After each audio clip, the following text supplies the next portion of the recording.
Bonjour à toutes et à tous, c'est Kevin. Bon, vous le voyez, une petite intro un petit peu différente de ce qu'on a l'habitude de voir. C'était juste par curiosité, est-ce que parmi vous, il y aurait des joueurs de jeux vidéo? Parce qu'après tout, ça fait plusieurs fois qu'on en parle sur la chaîne dans le menu crowdfunding. Je me demande s'il y a des ponts qui sont faits entre les joueurs de jeux vidéo et de jeux de société. Évidemment que oui, vous me direz qu'il y en a forcément un tas, mais je me demandais combien parmi vous jouaient à des jeux vidéo. Moi, en ce moment, je vous mets ça en fond visuel, hein. Je suis en train de jouer actuellement à Sifu. Très très sympa si vous êtes un petit peu amateur de beat them all. C'est un jeu assez agréable, même si c'est relativement dur. Mais bon, ceci dit, aucun rapport avec ce qu'on a l'habitude de traiter, donc on va s'arrêter là tout de suite pour Sifu. C'était juste par curiosité. J'aimerais bien voir si certains d'entre vous jouent encore à des jeux vidéo. J'avoue que moi j'ai beaucoup baissé ma consommation de jeux vidéo depuis 7-8 ans environ. J'y joue encore un tout petit peu et c'est vrai que ça faisait longtemps que j'avais pas eu un jeu vidéo qui m'avait plu autant que ça. Donc voilà, j'en parle un petit peu parce que bon, c'est notre chaîne, c'est notre émission, on fait ce qu'on veut dessus. Mais bon, on n'est pas là non plus pour bouffer des gaufres, alors on va y aller directement. Rebonjour donc, et bienvenue pour ce nouveau menu crowdfunding dans lequel on vous présente tous les projets sur Kickstarter, GameFound, parfois même Ulule ou même aujourd'hui Game on Tabletop en termes de jeux de société et non de jeux vidéo pour le coup, avec comme d'habitude deux parties, à savoir les mentions honorables, les projets qui sont susceptibles de plaire au moins grand nombre, dira-t-on, et puis ensuite généralement une deuxième partie avec disons 3, 4, 5 projets maximum qui sont un peu les gros projets de la semaine, pas forcément en termes de taille, mais ça peut être en termes de taille bien évidemment, mais également en termes de goût personnel, les projets qui moi m'ont attiré le plus dans la semaine. Sur ce, on est parti avec l'habituel point sur la chaîne, hein. Vous n'y couperez pas, semaine après semaine bien évidemment.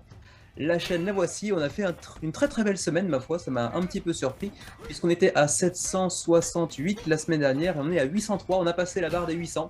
Tada! Donc voilà, gros succès, 803 abonnés, on a fait donc un plus 35 depuis la semaine dernière. Faut dire que cette semaine on était particulièrement actifs aussi, faut bien le reconnaître, avec depuis le menu crowdfunding de la dernière semaine, 4 combats de Dice Throne entre Xavier et moi-même pour vous faire découvrir un petit peu l'ensemble des 8 personnages de cette nouvelle saison de Dice Throne, et puis le petit suivi du menu crowdfunding habituel également, bien entendu. Voilà, donc une belle semaine avec plus 35. Merci encore à tous ceux qui nous ont rejoints. Merci à tous ceux qui nous suivaient déjà au préalable. Vous êtes de plus en plus nombreux, bien évidemment, et ça nous fait extrêmement plaisir. On se dirige vers les 1000. On espère pouvoir franchir les 1000 pour l'anniversaire de la chaîne en mai prochain. On verra si le timing est pas un petit peu trop serré, mais ça devrait pouvoir être jouable si on continue sur ce rythme-là. Alors sans plus tarder, on va aller tout de suite voir aussi le résultat du sondage de la semaine dernière, hein. Comme chaque semaine, la question vous était posée sur les jeux qui vous attiraient le plus pour la semaine à venir, les jeux que vous voudriez voir traités en longueur dans le menu crowdfunding. Cette semaine, alors on va mettre ça un petit peu dans l'ordre, voilà, et le nombre de votes. Cette semaine, c'est Earth qui s'impose avec 10 voix. Bon, est-ce que le fait que l'auteur est francophone, québécois si je ne me trompe pas, joue un petit peu dans le nombre de votes? C'est fort possible, d'autant plus que le jeu bénéficie d'une version française. Ça aussi, je pense que ça joue.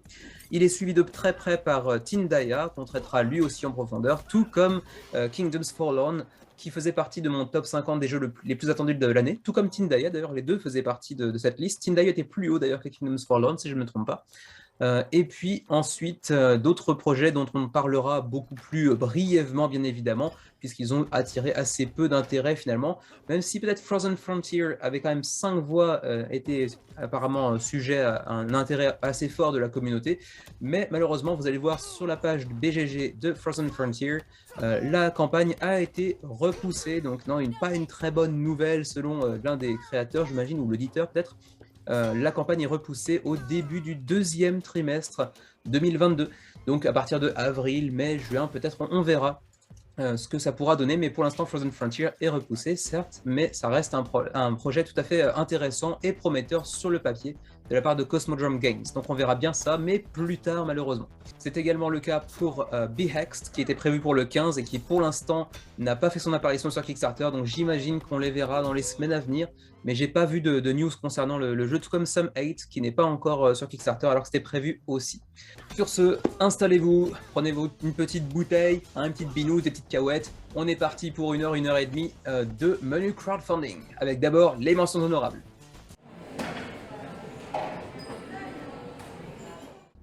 On commence par Block by Block Uprising, troisième édition déjà pour ce jeu, donc qui connaît déjà un assez bon succès, qui a déjà un public et qui a déjà attiré 1850 nouveaux backers pour cette nouvelle campagne de troisième édition, alors qu'il reste 12 jours avant la fin de la campagne, donc campagne relativement courte, attention quand même, 83 000 $ d'accumulés. Alors c'est un jeu pour 1 à 4 joueurs, qui vous propose une expérience de contrôle de territoire ainsi que de jet de dés. C'est un jeu qui se veut non seulement un jeu, mais également un objet éducatif. Alors après, prenez ça avec des pincettes, c'est très orienté politiquement. On est sur un jeu produit en partenariat avec AK Press, qui est, je crois, apparemment une association de presse anarchiste. Donc c'est très classé à gauche. Si c'est pas votre truc, n'y allez pas. Moi, je vous le présente tout à fait neutralement, hein, sans prendre trop parti, même si j'avoue que la thématique ne m'attire pas du tout, mais au-delà de ça, le jeu a pas l'air désagréable au demeurant. Vous le voyez, c'est d'ailleurs, ça bénéficie d'une couverture média assez conséquente avec The Guardian, Vice, et quand même quelques médias assez connus. Et donc c'est quand même une troisième édition de ce jeu. Preuve en est que le jeu attire quand même pas mal de monde et bénéficie d'un certain succès. La première édition était en 2016 apparemment, la deuxième était sortie un peu plus tard en 2018, et donc 4 ans plus tard, ils nous sortent une troisième édition. Attention, apparemment ce serait la dernière, ils n'ont pas l'intention de sortir une quatrième édition. La troisième édition apparemment a été revue, comment dirais-je, un petit peu polichée, un petit peu peaufinée, peut-être un petit peu streamlinée comme on dit en anglais, donc pour simplifier un petit peu le processus, retirer ce qui n'est pas nécessaire. C'est un jeu qui vous propose en fait tout simplement de mener des rébellions, des petites, des mini-révoltes contre la police, notamment contre l'État. Donc c'est encore une fois très politiquement engagé. Il faut donc le savoir avant de prendre une décision concernant le jeu, de voir si ça peut vous intéresser ou non. C'est quand même une thématique qui ne laisse pas indifférent. Le jeu quant à lui vous coûtera 44 $. C'est pas affreusement cher, c'est même relativement, comment dirais-je, abordable si on peut dire, même si après la boîte n'est pas non plus, ne déborde pas bien entendu de matériel. Les anarchistes généralement sont aussi relativement écolos, donc ils vont proposer un matériel relativement minimaliste, mais qui semble faire le job malgré tout, hein. Je vois qu'il y a beaucoup de cartons et de bois, je crois pas qu'il y ait beaucoup de plastique dans le jeu. Alors vous le voyez, il y a tout un tas de différentes tuiles que vous pourrez apposer qui seront en fait votre ville et les différents quartiers dont vous pourrez essayer de prendre possession ou contrôle plutôt. Et ensuite, tout un tas de cartes, que ce soit pour la police, vos ennemis dans le jeu, aussi bien que pour vous-même d'ailleurs, avec du loot, des récompenses que vous pourrez trouver à travers la ville pour pouvoir améliorer vos compétences, vos capacités. Donc voilà pour le jeu, qui vous propose également un playmat, mais pas un playmat en néoprène, qui serait certainement pas aux normes de, comment dirais-je, de l'idéologie des créateurs ou des porteurs de projets de Block by Block.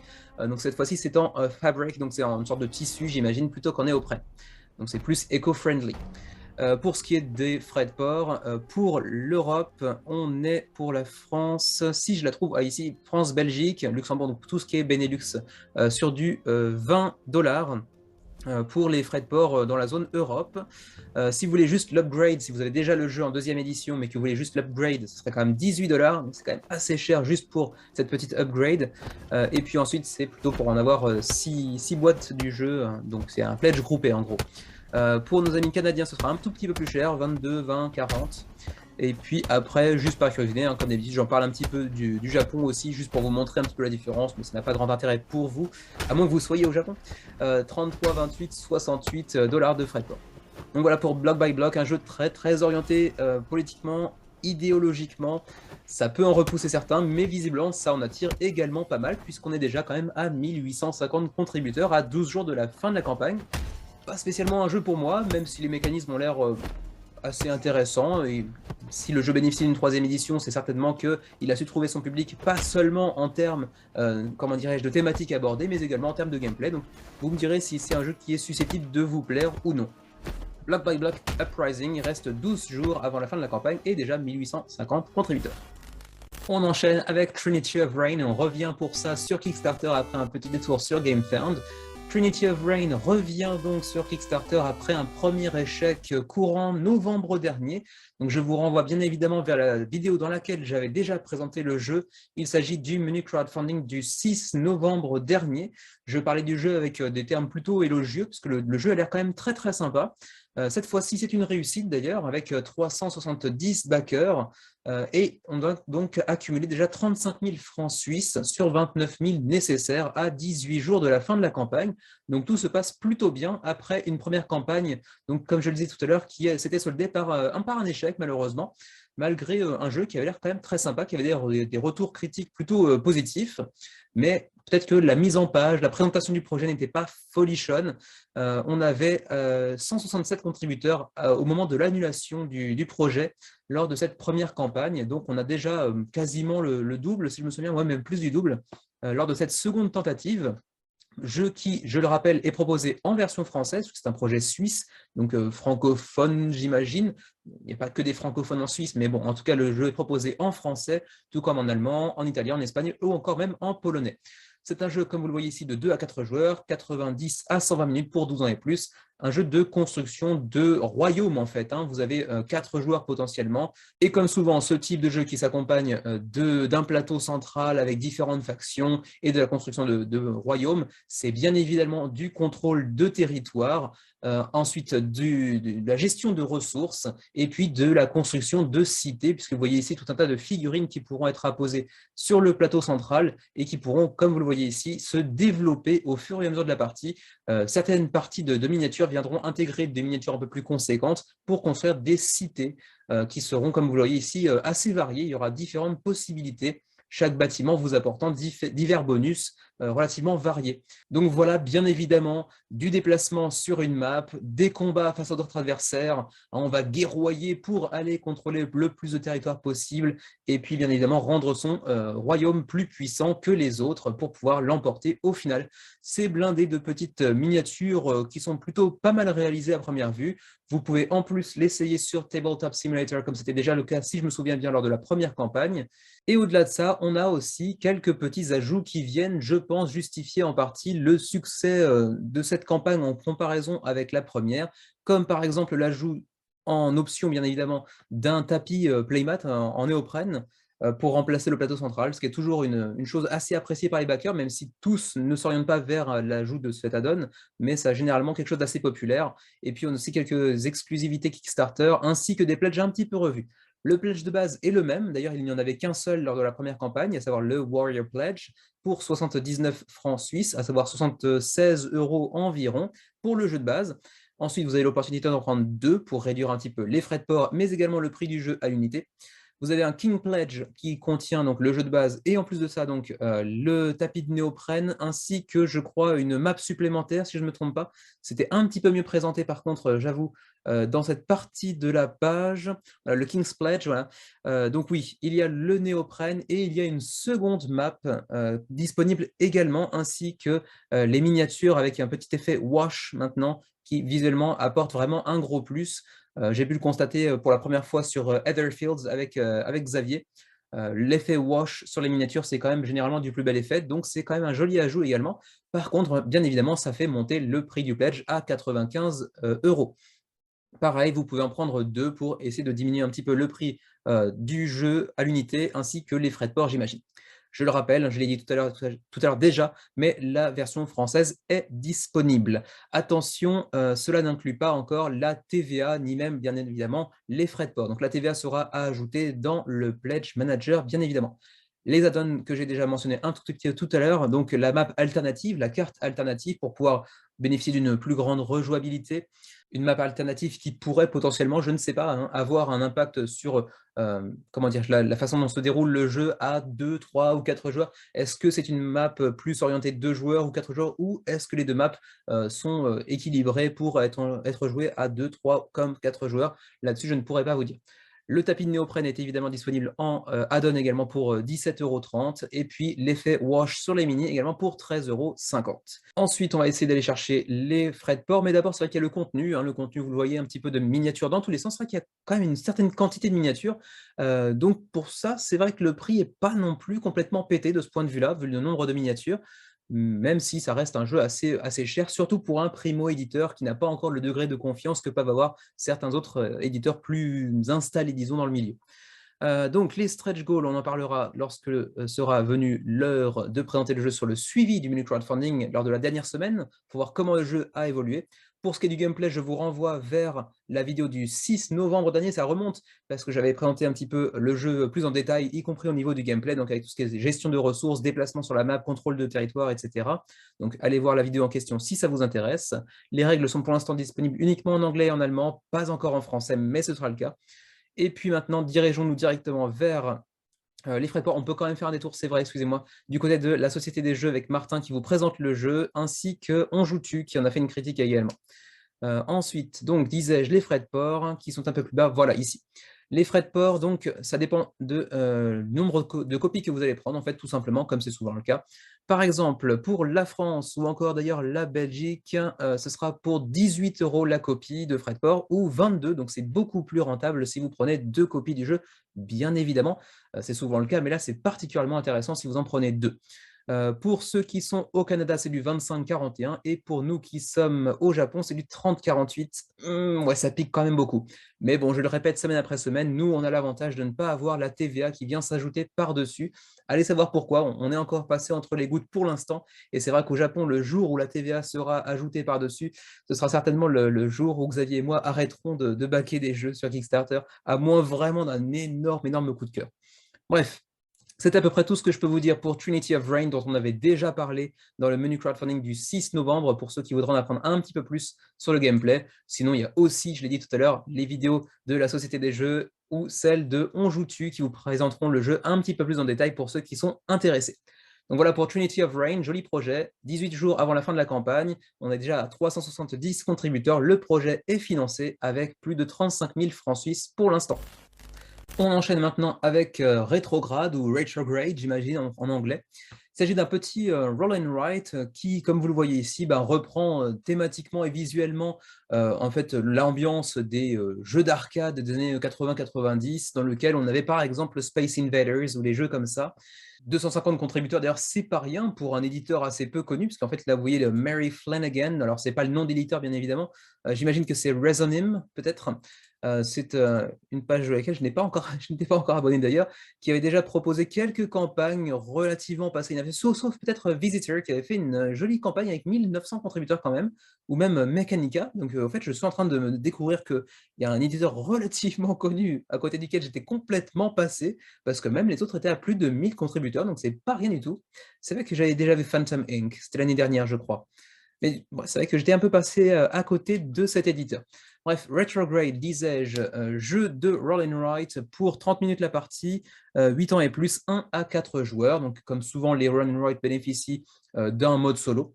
Bon, c'est thématiquement, typiquement un jeu de Space Invaders. Vous avez des extraterrestres qui descendent progressivement vers vous et vous devrez les shooter du mieux que vous pouvez en utilisant différents dés symbolisant justement les différents extraterrestres qui sont en train de vous attaquer. Vous aurez aussi des cartes de cibles pour pouvoir les détruire. Bien évidemment, les marqueurs qui les accompagnent, et puis les règles en anglais et en espagnol, mais pas en français pour l'instant, en tout cas. Bon, je n'ai pas besoin de vous parler du how to play. Vous allez bien évidemment lancer les dés, essayer de compléter des objectifs de cartes pour aller détruire des extraterrestres en les barrant sur la carte, j'imagine, ou la feuille qui accompagnera votre partie. Voilà, j'ai du mal aujourd'hui. Ensuite, le pledge, je l'avais déjà vu tout à l'heure, mais on est passé un peu rapidement. Voilà, il est à 27 $, ce qui n'est pas très cher, mais c'est souvent le cas pour les run and write. C'est rarement des jeux vraiment très onéreux. Donc 27 $, il faudra bien évidemment par-dessus ajouter les frais de port, évidemment. On peut déjà tester le jeu également en online sur Tabletopia et non sur TTS, attention, pour se faire un petit avis sur le jeu. Je le disais tout à l'heure, il n'y a pas encore de version française, mais en règle générale, c'est pas très compliqué les run and write, ça n'a pas l'air d'être un run and write super compliqué, donc vous devriez pouvoir prendre ça en main, même si vous n'êtes pas de grands amis de la langue de Shakespeare. Alors, pour le shipping, le Canada, c'est du 17 $ pour un jeu. Et après, si vous réussissez à faire des pledges groupés, ça devient tout de suite beaucoup plus intéressant puisque c'est 3 $ la copie supplémentaire. Donc, évidemment, je vous encouragerai à aller en chercher 3, 4, 5, 6 pour essayer de réduire les frais de port. Pour l'Europe, c'est un petit peu moins intéressant puisqu'on est sur du 19 $ la copie plus 13 $ la copie supplémentaire. Donc, c'est beaucoup moins intéressant.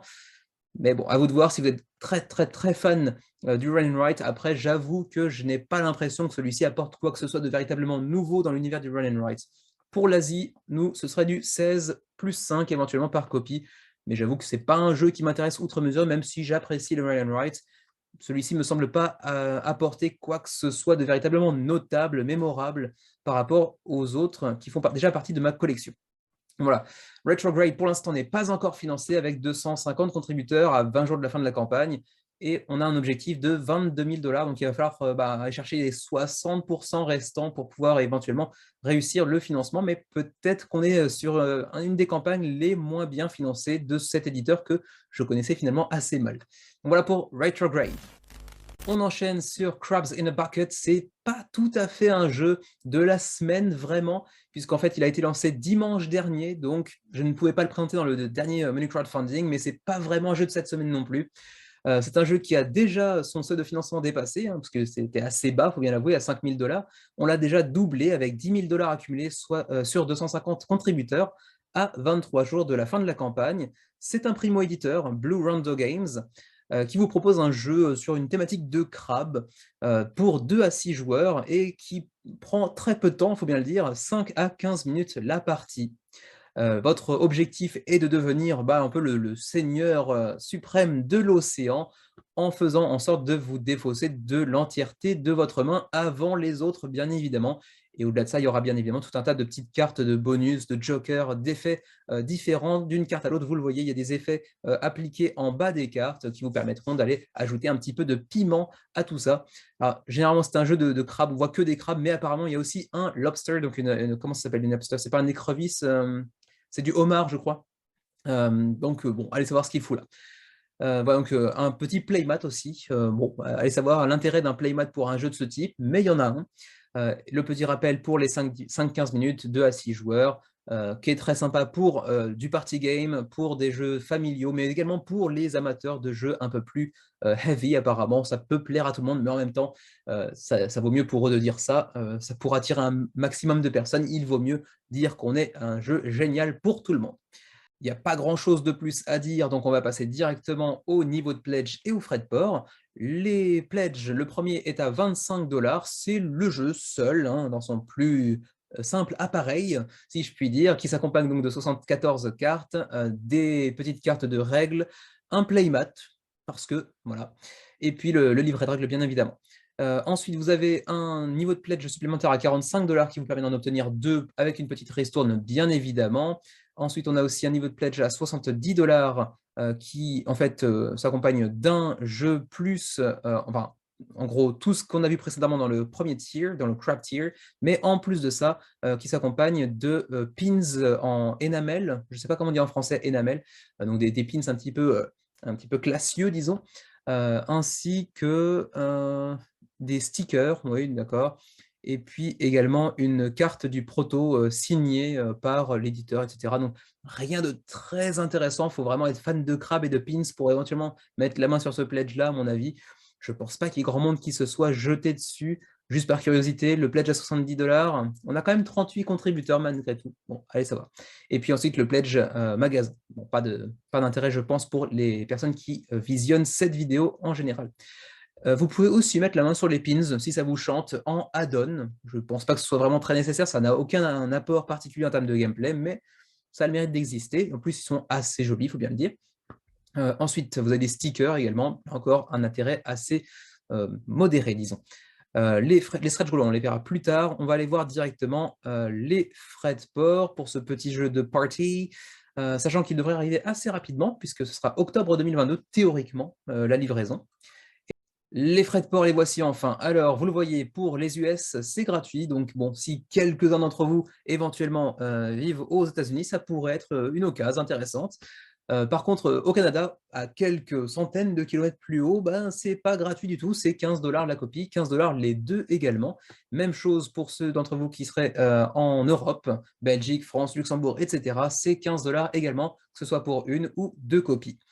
Et ma foi, c'est à peu près tout ce que je peux vous dire. Je ne passe pas trop de temps sur le gameplay à proprement parler. Ça reste une mention honorable d'un petit jeu d'ambiance très familial. Bon, vous vous doutez un petit peu de ce à quoi ça peut ressembler. Donc voilà pour Crabs in a Bucket, 2 à 6 joueurs, 250 contributeurs. Le projet est déjà financé avec 10 000 $.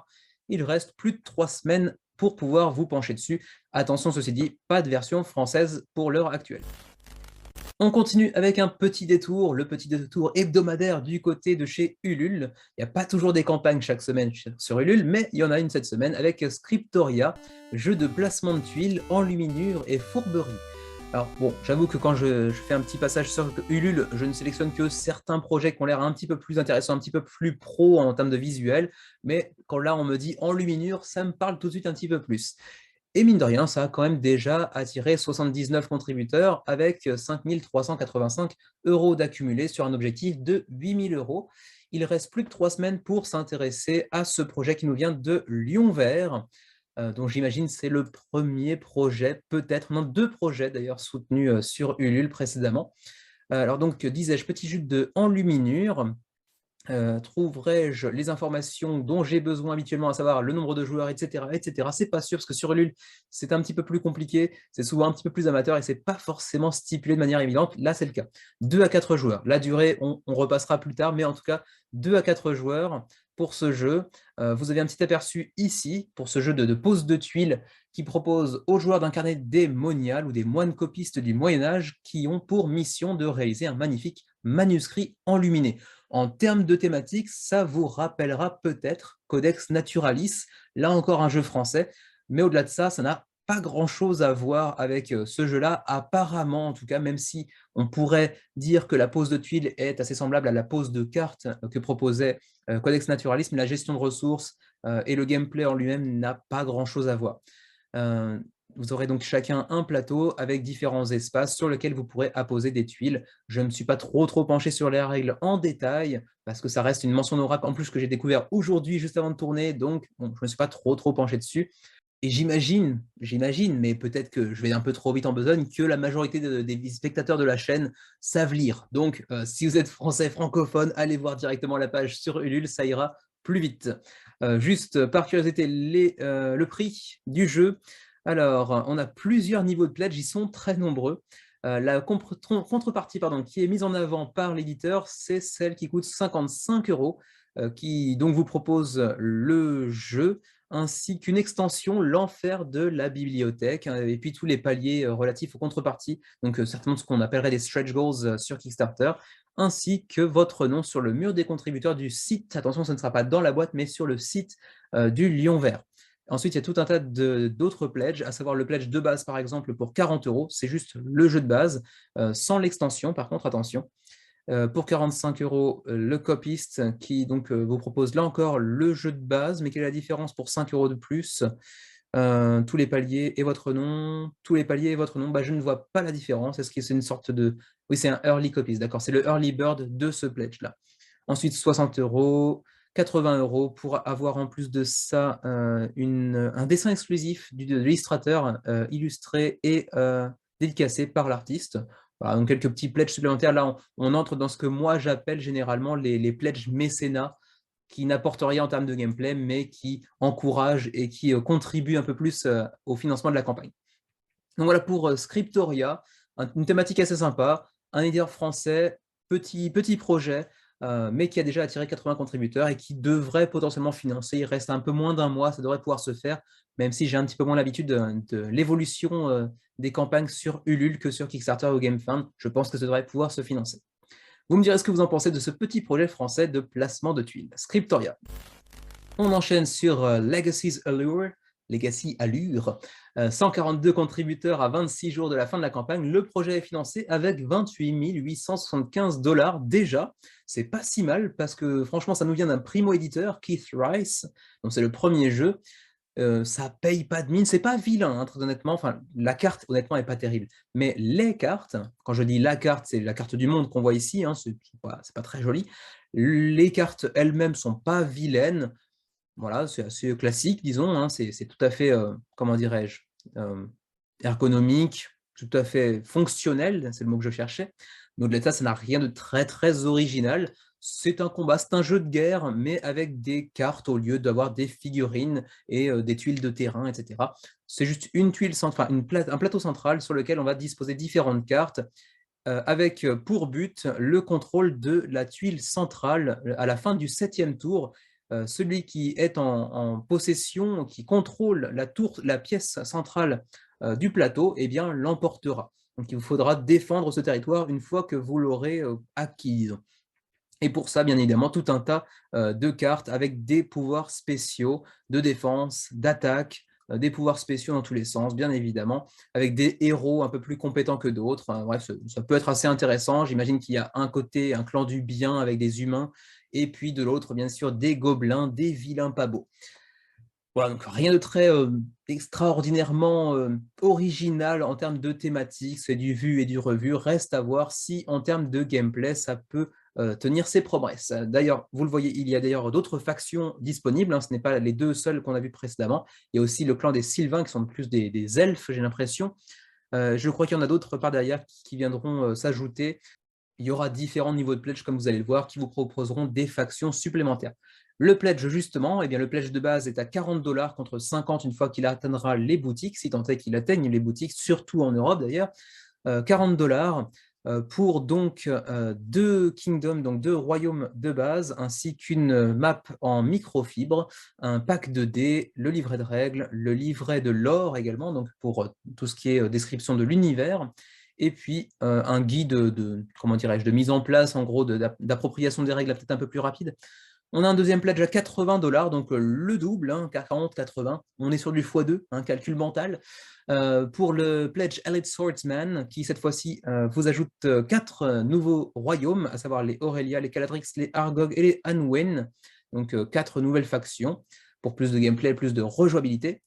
On a un pledge supplémentaire avec le pledge Knight à 125 $, qui vient ajouter 45 $ de plus pour 4 nouvelles factions à nouveau, Arengard, Gas, Sylvan, et puis des nouveaux items. Allez savoir de quoi il s'agit, mais donc encore plus de rejouabilité, bien évidemment. Et puis on continue avec du Heavy Knight, 175 $ au lieu de 250 en magasin, pour cette fois-ci ajouter un tapis de néoprène à la place du plateau, ainsi que des cartes de héros, 2 cartes de héros métallisées, j'imagine. C'est peut-être plus métallisé qu'en métal, il n'y a pas de carte en métal, j'imagine. Enfin, en tout cas, j'ose espérer. Ensuite, on a un pledge Ultra Knight à 250 $, ça commence à faire très très cher, pour ajouter au-delà des nouvelles factions, enfin de toutes les factions en fait présentes dans le jeu, plus les néoprènes, on aura également toutes les cartes de héros en métallisé ou en métal, allez savoir là-dessus, je n'ai pas cherché les détails. Et on peut continuer encore comme ça longtemps, parce qu'il y a encore du pledge derrière, mais celui-ci c'est plus pour les magasins, donc on ne va pas trop prendre de temps non plus là-dessus. Vous pouvez aussi ajouter les royaumes indépendamment les uns des autres selon votre attrait pour tel ou tel royaume pour 12 $ supplémentaires pièce. Ensuite, les packs de factions pour 20 $, les cartes, donc c'est des cartes métallisées, j'imagine, ou des cartes en métal, encore une fois, je ne saurais pas trop vous le dire. C'est 25 $ pièce, donc j'imagine que c'est en métal véritablement, auquel cas il n'y a vraiment aucun intérêt, d'autant plus que c'est purement de l'artwork, mais ce n'est pas des cartes utilisables. Et même si c'était le cas, quel intérêt d'avoir des cartes en métal pour jouer? Bon, c'est classe, c'est vrai, mais pour 25 $ la carte, ça fait très très cher. Et le tapis de néoprène, lui, coûte 30 $. Les stretch goals, on verra plus tard. Apparemment, ils ont déjà... Non, ils n'ont pas encore débloqué, mais ils pourraient potentiellement débloquer des dés customisés, par exemple. Le shipping. Alors, le shipping pour le Canada, 24, 30, 45, 55, 65, 80, ça coûte très cher. Puisque, je le rappelle, le Swordsman, le pledge de base, est à 40 $ le jeu. Et 24 $ de frais de port pour le Canada, ça pique. Pour l'Union européenne, c'est un petit peu moins cher pour le pledge de base. Pour le reste, c'est quasiment la même chose. 20, 30, 45, 55, 70, 85. Et pour nous qui sommes au Japon, eh ben, c'est pas tellement plus cher. 25, 30, 45, 55, 60, 80. Quoi qu'il en soit, c'est quand même très cher en termes de frais de port. Est-ce que la TVA est incluse dans le tas ou pas? Ils nous disent ici que les taxes sont incluses, mais est-ce que ça comprend la taxe sur la valeur ajoutée? Ce n'est pas toujours le cas. Peut-être. Allez savoir. En tout cas, ce n'est pas écrit ici. Donc voilà pour Legacies Allure, un petit jeu de confrontation, de guerre entre différentes factions, différents royaumes qui se mettent sur la tronche. Ça rappelle encore une fois Arakan's War il y a quelques mois sur Kickstarter, qui était un projet francophone pour le coup, avec des illustrations un petit peu plus soignées, j'ai l'impression que celle-ci, mais ça reste très standardisé en termes de thématique. Le gameplay n'a pas l'air révolutionnaire non plus, mais si on est amateur du genre, pourquoi pas. 142 contributeurs, 26 jours avant la fin de la campagne, et quand même 28 000 $, j'allais dire euros, 28 000 $ d'engrangés pour l'instant, donc c'est financé. On enchaîne sur Cruise of Eridanus. Oui, il ne faut pas prononcer ça en français. Eridanus, ça vend pas du rêve forcément. Hein, non, c'est vrai que là, il n'y a pas à chier contre un radiateur. Eridanus, non, on va le prononcer Eridanus. Vraiment, là, pour le coup, c'est juste pour éviter les jeux de mots salaces, même si, bien évidemment, je vous tends la perche. Hein, mettez des commentaires salaces en vidéo, pas de problème. On fera sauter la monétisation qu'on n'a pas encore sur la chaîne. Pour l'instant, le projet n'est pas encore financé. On est à près de 12 000 $ d'engagés sur 25 000 nécessaires. Donc, on est presque à 50% du financement avec 170 contributeurs. Mais il reste encore près d'un mois. Ceci dit, la première semaine se termine.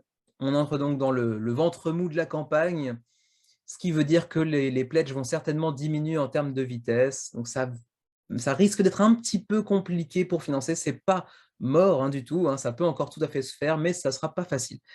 C'est un jeu qui vous propose une expérience de sandbox, donc de bac à sable. Donc vous allez explorer une sorte de galaxie en développant votre vaisseau et votre équipage. C'est du vu et du revu en termes de thématiques, hein, les voyages dans l'espace, on va développer son vaisseau intergalactique et recruter des nouveaux membres de son équipage. Rien de très original. Bon, là, au moins, ça a l'intérêt d'être un sandbox, donc un bac à sable, qui peut se jouer en semi-coopératif, puisqu'en fait, les joueurs ne se mettront pas tellement sur la tronche eux-mêmes entre eux, mais c'est plus contre d'autres pirates que vous pourrez aller vous combattre.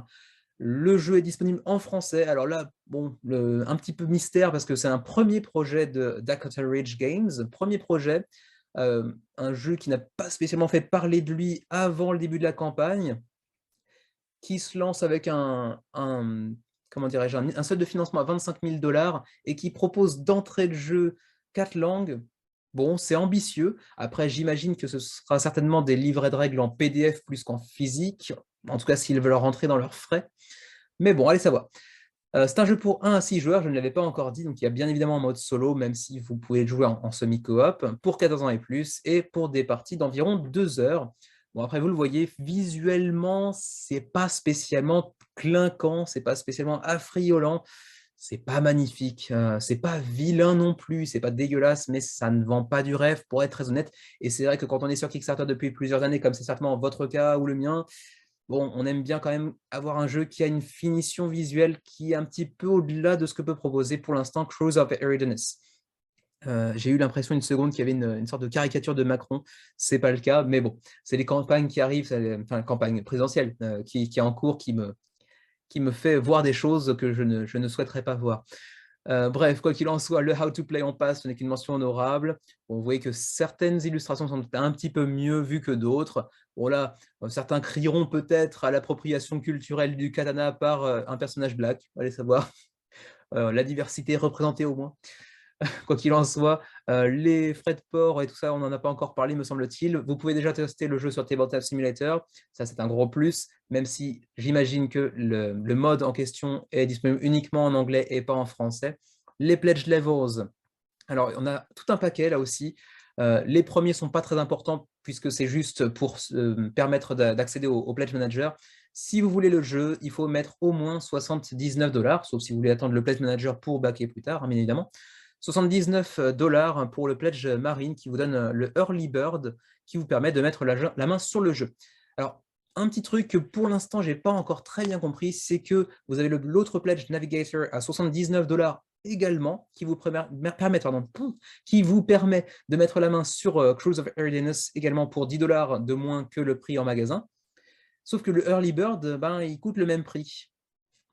Est-ce qu'il y a une erreur quelque part? Parce qu'au-delà de ça, je ne vois pas, en tout cas dans les illustrations qu'on voit ici, d'ajouts complémentaires qui viendraient justifier une différence entre les deux pledges, parce que là, au-delà du prix pour l'instant, qui est le même, qu'est-ce qui change entre les deux, si ce n'est qu'il y a uniquement 200 places disponibles pour les Early Bird pour le Pledge Marine, mais au-delà de ça, qu'est-ce que ça apporte de plus parce que le prix est le même, donc on espérerait avoir, je sais pas, un petit bonus, une petite extension gratuite, etc. On peut aller voir rapidement ici, mais j'ai pas l'impression que ça change quoi que ce soit, donc non, je sais pas. Vous me direz si vous avez eu quelque chose de différent de votre côté. On a ensuite un Pledge Scientist à 125 $. pour les retailers, donc là c'est plutôt pour les personnes qui sont en charge de magasins, et pareil, 210$ pour le Pledge Captain qui vous donne l'accès à 3 copies du jeu. Et bon, en général, ça ne devrait pas intéresser grand monde d'obtenir 3 copies du jeu, à moins de trouver des amis vraiment très intéressés, mais si c'est le cas, plutôt prenez une seule copie du jeu, ça me semble un peu plus logique, à moins d'être vraiment très fan. Pour les frais de port, si vous êtes au Canada, c'est du 25 à 35. Les frais de port ne sont pas encore précisés en détail, disons. Pour l'Asie, au Japon, on est sur du 30-32, donc c'est quasiment la même chose. Et ensuite, pour tout ce qui est Europe francophone, quoique le Luxembourg est un peu plus cher, en gros, c'est du 15 à 20$ de frais de port pour France, Belgique et compagnie. Voilà pour Cruise of Eridanus. Ça va être un petit peu compliqué de financer, d'autant que la DA est pas folichonne, même si certaines illustrations ne sont pas dégueulasses, mais ça manque un peu de vie. J'ai l'impression de voir des personnages qui ont des yeux de poisson mort et c'est pas très attrayant en soi. Mais bon, vous me direz ce que vous en pensez. Les jeux en sandbox, ça peut avoir son intérêt, d'autant plus que là, il y a un petit aspect semi-coop qui n'est pas forcément quelque chose qu'on voit très fréquemment dans les jeux de ce type-là. Vous me direz ce que vous en pensez. Cruise of Origins, en attendant, n'est pas encore financé, mais a tout de même 170 contributeurs à 26 jours de la fin de la campagne. On enchaîne sur une campagne un peu inattendue, même moi d'ailleurs je ne la connaissais pas, et je pense que vous serez très peu à la connaître. Il s'agit de The Snow Queen. Alors pour cette campagne, vous devrez aller remercier Jean-Phi de la chaîne Le Pion qui se noie, assez peu actif ces derniers mois sur YouTube, mais qui m'a dit qu'il allait reprendre une activité un petit peu plus fréquente. Et c'est lui qui m'a partagé cette campagne en fait par mail. J'avoue que je ne la connaissais pas et c'est un projet assez intéressant et très atypique qui nous vient de Jeon Shim. Alors excusez-moi, je parle japonais mais pas spécialement coréen, je crois que c'est coréen, qui avait déjà préalablement fait une campagne sur Kickstarter qui avait été couverte de succès, qui a même reçu quelques prix il y a quelques années déjà, et qui nous revient cette fois-ci avec une campagne sur un site dédié, le sien d'ailleurs, jeonshim.games, et qui est déjà financé après 90 minutes de partie. Un jeu vraiment très atypique pour 2 joueurs qui vous place dans un univers de fantasy dans lequel bien, le mécanisme principal du jeu, c'est les échecs. Donc si vous n'êtes pas très au fait des règles du jeu des échecs, c'est peut-être pas forcément un jeu pour vous, mais au-delà de ça, c'est un jeu aussi très intéressant parce qu'au-delà des échecs, qui sont vraiment le mécanisme central du jeu, il y a toute une narration qui va être influencée par vos parties d'échecs justement, et qui vont influencer les prochaines parties, puisque certains résultats vont venir influencer, peut-être modifier certaines règles de la prochaine partie pour pouvoir rééquilibrer peut-être entre les 2 joueurs, etc. Bref, il y aura uniquement 2 personnages apparemment, la jeune fille du village et puis la Snow Queen, je crois, que vous pourrez contrôler. Et il y a malheureusement, c'est vrai, très peu d'illustrations disponibles et très peu de, comment dirais-je, d'images visuelles de ce que pourrait proposer le jeu en termes d'immersion au-delà de la couverture du livre. Pour l'instant, vous pouvez voir les différentes pledges ici, mais en gros, c'est la couverture du livre à chaque fois présentée différemment sous un format différent. On aurait bien aimé voir un petit peu plus ce que ça pourrait avoir comme présence sur la table, peut-être aussi ce qu'il y a dans le bouquin à proprement parler, parce qu'on ne voit aucune page ouverte du bouquin, avec éventuellement les différents embranchements narratifs qu'il pourrait y avoir en fonction de la victoire de tel ou tel joueur sur une partie, et l'impact que ça pourrait avoir sur la partie suivante, sur les règles peut-être de la partie d'échecs à venir. De ce point de vue-là, c'est un petit peu dommage, mais ça a l'air d'être un projet vraiment très atypique. Alors par contre, est-ce qu'il faudra aussi un jeu d'échecs pour pouvoir y jouer, ou est-ce que ce sera fourni? Là aussi, ça manque un petit peu de détails. Vous trouverez de toute manière, comme toujours, dans la description de la vidéo, le lien direct vers la campagne, où vous pourrez en apprendre un petit peu plus. Mais par exemple, si je pledge, enfin si je m'oriente vers la page du pledge, disons entre guillemets le pledge de base, qui vous apportera le bouquin en version physique pour 30$, eh bien, ça vous amène vers cette page qui vous propose pas tellement plus que ce que vous avez déjà vu préalablement, à savoir la couverture du livre, la couverture du livre, la couverture du livre. Donc voilà, c'est bien gentil, Jeon Shim, merci. Le projet a l'air super intéressant, mais il aurait fallu peut-être l'illustrer un petit peu mieux que ça. Peut-être qu'on peut trouver des illustrations ou en tout cas des extraits de pages, par exemple, sur le web ailleurs, peut-être, mais en tout cas, pour l'instant, j'en sais pas grand-chose. En tout cas, pour ce qui est de la version physique du bouquin, ce sera 30$. Ensuite, pour ce qui est du shipping, alors le international shipping, donc le frais de port vers l'international, sera calculé en fonction des prix de l'USPS, en fonction du prix des enveloppes plates, puisqu'en fait c'est un livre uniquement. J'ai l'impression que ça ne s'accompagne pas du jeu d'échecs en physique. Par contre, vous devrez certainement acquérir un jeu d'échecs pour pouvoir y jouer. Donc en gros, ça devrait rentrer dans une enveloppe, donc ça ne devrait pas être très très cher théoriquement. Par contre, attention, la TVA n'est pas incluse pour les résidents de l'Union européenne. Il faudra donc certainement l'ajouter par-dessus, j'ai l'impression. Donc voilà pour The Snow Queen, campagne assez atypique à bien des sens. En termes de gameplay, c'est quand même du jamais vu, je pense, en tout cas à ma connaissance, de mélanger des mécanismes d'un jeu aussi ancien et célèbre que les échecs avec du narratif et les différents embranchements que ça peut impliquer également. Et puis également assez original dans le sens que, en fait, il a lancé ça sur son propre site. Et donc, de ce point de vue-là, c'est quand même assez rare de voir un éditeur qui lance son propre site, bon, au-delà de GameFound, bien évidemment, pour financer un projet. Ceci dit, c'est déjà financé après 80 minutes de campagne uniquement. Actuellement, on est à plus de 20 000 $ d'accumulé, ce qui est quand même assez énorme pour un site dont on n'a jamais entendu parler, pour une campagne dont on a très peu entendu parler. Attention, ceci dit, on est actuellement à 568 contributeurs et il y aura apparemment 1000 backers maximum si on en croit ce qui est décrit ici. Ce n'est pas écrit noir sur blanc que c'est limité à 1000 backers, mais c'est potentiellement limité à 1000 backers pour l'instant. Il reste 27 jours avant la fin de la campagne. Donc voilà, merci à Jean-Philippe du Pion qui se noie. Inscrivez-vous à sa chaîne si vous voulez en apprendre plus sur les jeux japonais, puisqu'il est quasiment focalisé que là-dessus, si je me souviens bien, puisque ça fait quelques mois qu'il n'a pas posté.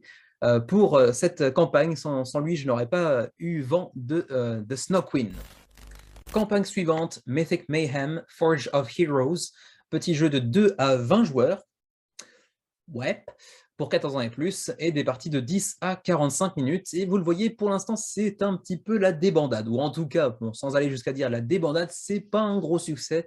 On est à 3 170 $ d'engagés sur 18 000 nécessaires, avec à peine 39 backers. 39 backers qui ont quand même accumulé plus de 3 000 $, ce qui est déjà pas si mal en termes d'implication des contributeurs. Ceci dit, il reste encore un mois avant la fin de la campagne, mais c'est vrai que c'est pas un départ en trombe.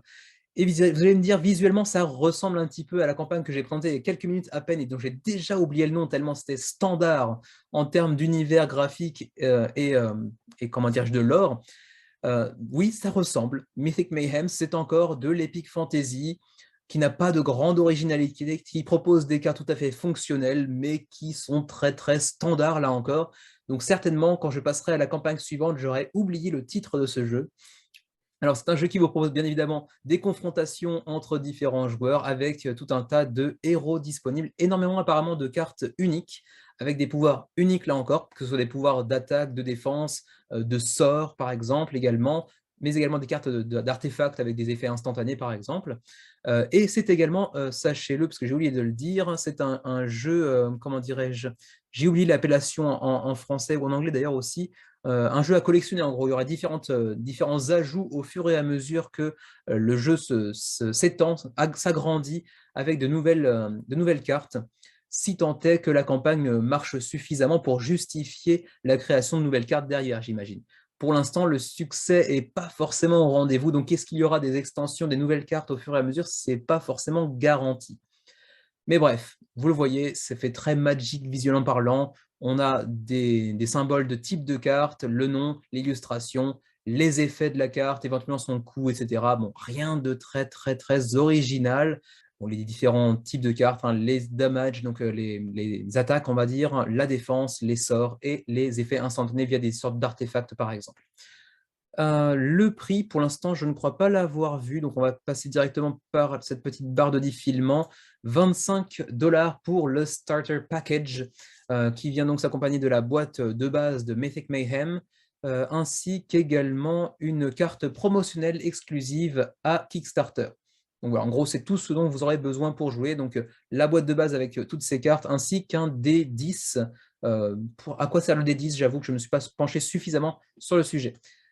Petit point positif quand même, le jeu est théoriquement en livraison pour mai 2022, donc ça veut dire que soit c'est déjà pré-produit, auquel cas c'est un petit peu risqué pour l'éditeur, ou alors il pense vraiment pouvoir produire ça très très très rapidement. On a aussi d'autres pledges à 50 $ par exemple, soit le double, si je m'abuse, oui, c'est ça, le double du pledge de base pour un deluxe package qui vient s'accompagner, en plus de ce qu'on a précédemment vu, d'un playmat qu'on a vu aussi en début de page. Voilà, ici, le playmat, ici, pour aller ajouter un petit peu de confort à la partie. On a ensuite un pledge à 150, mais là, je crois que c'est plutôt pour les magasins. Oui, c'est ça, brick and mortar, donc c'est plutôt les magasins. Et j'imagine d'ailleurs plutôt américains que véritablement mondiaux. Pour ce qui est des frais de port, j'ai rien vu de particulier, donc ma foi, sachez d'ailleurs que la VAT, la TVA, sera ajoutée par la suite dans le Pledge Manager. Mais pour ce qui est du shipping, alors il y a un paragraphe là-dessus, mais il ne nous dit pas grand-chose, ma foi, si ce n'est que vous pouvez effectivement recevoir le jeu au Canada, aux États-Unis, en Europe, etc. Mais pour en savoir plus sur le prix que ça pourrait coûter, eh bien, il faudrait les contacter directement, apparemment, ce qui n'est pas très, très pratique, disons. Mais bon, au pire, on peut toujours aller voir ici, par exemple, mais il n'y a même pas de somme indiquée ici non plus. Donc, bon, je ne vais pas vous en dire plus concernant les frais de port. Il faudra leur demander particulièrement, enfin, en direct pour en savoir un petit peu plus, même si ce n'est pas très, très pratique. Donc voilà pour Mythic Mayhem. Une thématique très très standard qu'on aura rapidement oubliée, un gameplay qui n'est pas non plus révolutionnaire sur le papier, mais après tout, si on est fan de ce genre de jeu, ça peut être assez sympa. Je ne préjugerai pas de la qualité du gameplay, n'ayant pas testé le jeu, mais c'est vrai que de prime abord, ça n'a pas l'air d'être particulièrement original. En tout cas, bon voilà, ça ne me met pas la membrane à 45 degrés. Voilà. On passe pour Mythic Mayhem, 40 contributeurs pour l'instant à 29 jours de la fin de la campagne, et bon, seulement 3000 $ d'accumulés sur 18 000 nécessaires, ça risque d'être un petit peu compliqué. On continue avec Kalinasu, un autre jeu d'escape game. On en avait présenté un récemment avec Anvil Escape, je crois, si je me souviens bien, il y a 1 ou 2 semaines. Et ça nous revient cette fois-ci avec bon, un éditeur tout à fait différent. Il s'agit de Key Enigma qui avait déjà proposé des jeux de ce registre-là d'ailleurs, si je me souviens bien, puisque dans les projets créés, on avait, oui, c'est ça, Calling Card et Key Enigma, qui avait fait quand même de belles campagnes avec, dans les deux cas, plus de 1000 contributeurs, donc c'était pas si mal. Et ils nous reviennent donc cette fois-ci avec Kalinasu, qui devrait suivre le même chemin, puisqu'on est déjà à 900 contributeurs, avec 33 jours avant la fin de la campagne, donc on est assez large, on a certainement le temps d'aller chercher un score un peu plus conséquent, d'autant plus que le jeu est proposé en anglais, en allemand, en espagnol, mais également en français, cocorico. C'est un jeu pour 1 à 6 joueurs, 4 heures et plus la partie, donc bon, faut prendre une après-midi entière, une soirée entière, pour 14 ans et plus. Attention, par contre, comme souvent les escape games, j'imagine que c'est plus ou moins du one-shot. Après, comme vous le voyez ici, c'est un jeu qui vous propose différents scénarios, différents one-shots au sein d'un même jeu, puisqu'il n'y aura pas moins de 4 escapes dans la boîte. Donc en gros, il y aura 4 jeux différents au sein de la même boîte. Plus de 50 puzzles, plus de 4, bon, donc pourquoi pas dire 5. Bref, il y en aura plus que 4 enveloppes mystères, allez savoir combien. Il y aura également une histoire apparemment qui sera mind-blowing, donc qui sera complètement époustouflante derrière les différents modes de jeu, les différents gameplays. Il y aura également des sites internet sur lesquels vous serez amené à aller pour pouvoir résoudre les différentes enquêtes et les différentes énigmes. C'est un jeu qui mêle le physique et comment dirais-je, le numérique en gros, puisque vous aurez justement à aller consulter certaines pages internet pour pouvoir eh bien compléter, mener à bien vos missions. Et puis apparemment un matériel de haute qualité.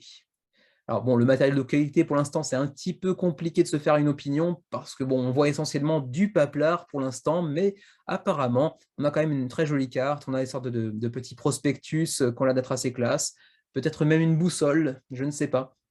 On aura aussi quelques morceaux de papier un petit peu, comment dirais-je, datés, qui seront en simili brûlés, disons, comme vous pouvez le voir ici. Peut-être quelques effets avec de la lumière noire, par exemple. Donc il y a quand même moyen que ce soit quelque chose d'assez fun sur le papier. J'ai assez peu d'expérience avec les jeux d'escape game. J'ai tenté 1 ou 2 unlocks, c'est sympa, mais au-delà de ça, on n'est pas des grands fans. Mais au-delà de ça, je pense que ça peut être assez sympa et le matos, c'est vrai, a l'air assez satisfaisant sur le papier en tout cas. D'autant qu'on pourrait éventuellement découvrir des symboles en mettant des papiers dans de la flotte. Enfin, il y a quand même des idées assez intéressantes. La lumière noire aussi, donc comme je le disais tout à l'heure, donc ça aussi, ça peut être assez sympa. Je le disais tout à l'heure, hein, le jeu sera disponible en français, mais c'est sous réserve que le nombre de backers en provenance de régions francophones atteigne un certain nombre. Ensuite, il n'y a pas grand-chose visuellement à montrer au-delà de ça. On va passer directement aux différentes récompenses. La boîte de base coûtera 43 € contre 65 € une fois que le jeu atteindra les boutiques. Mais attention, ça c'est un early bird, ce ne sera pas là, ce ne sera pas présent durant toute la campagne, j'imagine. Pour l'instant, ça l'est encore, mais il n'en reste que 10 sur 450. Donc attention, si vous voulez mettre la main dessus pour beaucoup moins cher que le pledge de base à 65 $, n'hésitez pas parce que c'est quand même une promotion, enfin comment dire, une ristourne de 22 €, c'est pas rien. Donc, une fois que le Early Bird sera terminé, 65 €. Ensuite, vous avez aussi une version Deluxe à 99 € qui s'accompagne d'un gros carton rempli de différents artefacts, j'ai l'impression. Donc, encore plus de gameplay et un truc un peu plus immersif, j'imagine. Vous pouvez aussi mettre la main sur l'ensemble des jeux précédemment sortis chez Key Enigma, à savoir par exemple Calling Card, Wizscape, The Butterfly Curse ou Hack Forward par exemple, donc les différents jeux de la compagnie. Tout ça pour 175 €. Je n'ai pas été chercher le prix des différents jeux en question pour savoir si la ristourne était intéressante ou pas. Et ensuite, il y aura des pledge retail, mais bon, ça, c'est un petit peu moins intéressant. On a aussi des add-ons avec, par exemple, des magic pens, donc des stylos magiques avec de l'encre effaçable, des choses comme ça, ou des stylos qui nécessitent une lumière particulière pour être vus, ce genre de choses-là. Au-delà de ça, tous les jeux précédemment sortis aussi sont ajoutables en add-on. Pour ce qui est des frais de port, alors c'est ici que ça se passe. L'Europe, 9 €. Est-ce que la TVA est déjà ajoutée ou pas? Là-dessus, pour l'instant, il y a bien le EU Friendly Shipping, mais ça c'est plutôt pour les frais de douane. Mais il nous écrit ici qu'il est possible qu'il y ait un ajout de différentes charges ou taxes selon la région dans laquelle vous habitez. Donc j'imagine que la TVA sera à ajouter dans le Pledge Manager, certainement. Donc 9 € pour l'ensemble de l'Europe, sauf l'Espagne, puisque c'est le pays d'origine du jeu. Et puis éventuellement pour nos amis canadiens, 15 € de frais de port. C'est à peu près tout pour Kalinasu, petit jeu d'escape game en gros, et d'énigmes, qui a l'air assez intéressant si tant est qu'on soit fan du genre. En tout cas, joli succès avec près de 900 contributeurs déjà à un mois, un peu plus d'un mois, de la fin de la campagne et quand même déjà 60 000 € d'accumulés. Joli résultat. Et ma foi, c'est à peu près tout pour les mentions honorables de la semaine, ce qui nous laisse, comme vous pouvez le voir, encore une fois cette semaine, hein, ça fait déjà 2-3 semaines que c'est le cas, 4 projets dans les gros jeux de la semaine, les gros projets de la semaine. Du coup, sans plus tarder, parce que bon, on n'est pas là pour bouffer des salsifis, on est parti pour ces 4 jeux.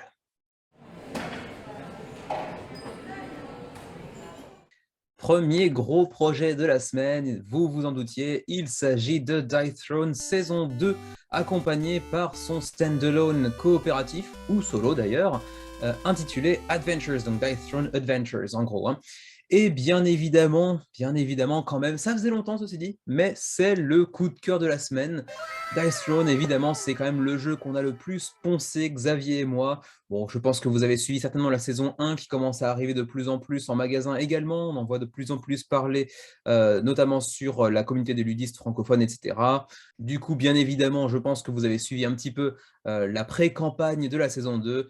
8 nouveaux héros, la gunslinger, donc la pistolero, le samouraï, le tacticien, la huntress, autrement dit la chasseuse, la pirate maudite, l'artificier, la séraph et la vampire, la baronne vampire, dira-t-on. Et puis également donc, le mode alternatif coop de Dice Throne Adventures qui est assez particulier également. Alors bon, je ne vais pas en parler très longtemps puisqu'on vient de produire, quand même, Xavier et moi, 4 vidéos pour présenter les 8 personnages de la nouvelle saison, de la saison 2 de Dice Throne. Et puis, vous en aurez une autre dans les jours à venir pour vous présenter le gameplay de Dice Throne Adventures, en fait, hein, donc l'édition coop. Donc voilà, évidemment, si vous ne connaissez pas encore, Dice Throne, c'est un jeu de dés et de cartes. En fait, vous allez chacun partir avec un plateau individuel représentant un personnage de votre choix parmi les 8 ou les 16 d'ailleurs, si vous avez les 2 saisons. Et à partir de là, vous allez upgrader certaines de leurs capacités tour après tour, lancer des dés pour effectuer des attaques en choisissant des combinaisons de dés propres à chacun des personnages, qui auront chacun leur propre complexité. Et à partir de là, vous allez attaquer vos adversaires qui pourront également se défendre avec la capacité verte que l'on voit ici notamment. Tout ça pour aller défaire votre adversaire en lui faisant baisser ses points de 50 points de santé à 0, bien évidemment. Pour cette nouvelle saison, vous aurez donc la Pistolero, qui est un petit peu moins complexe. C'est une personnage, comment dirais-je, d'entrée de gamme, un petit peu comme pouvait l'être notamment l'elfe de lune, comme on dit en version française, je crois, dans la saison 1. Personnage facile à prendre en main, qui a d'ailleurs des capacités assez similaires, notamment l'évasif. Alors, je ne sais pas comment on l'appelle en français, parce que je n'ai pas la VF.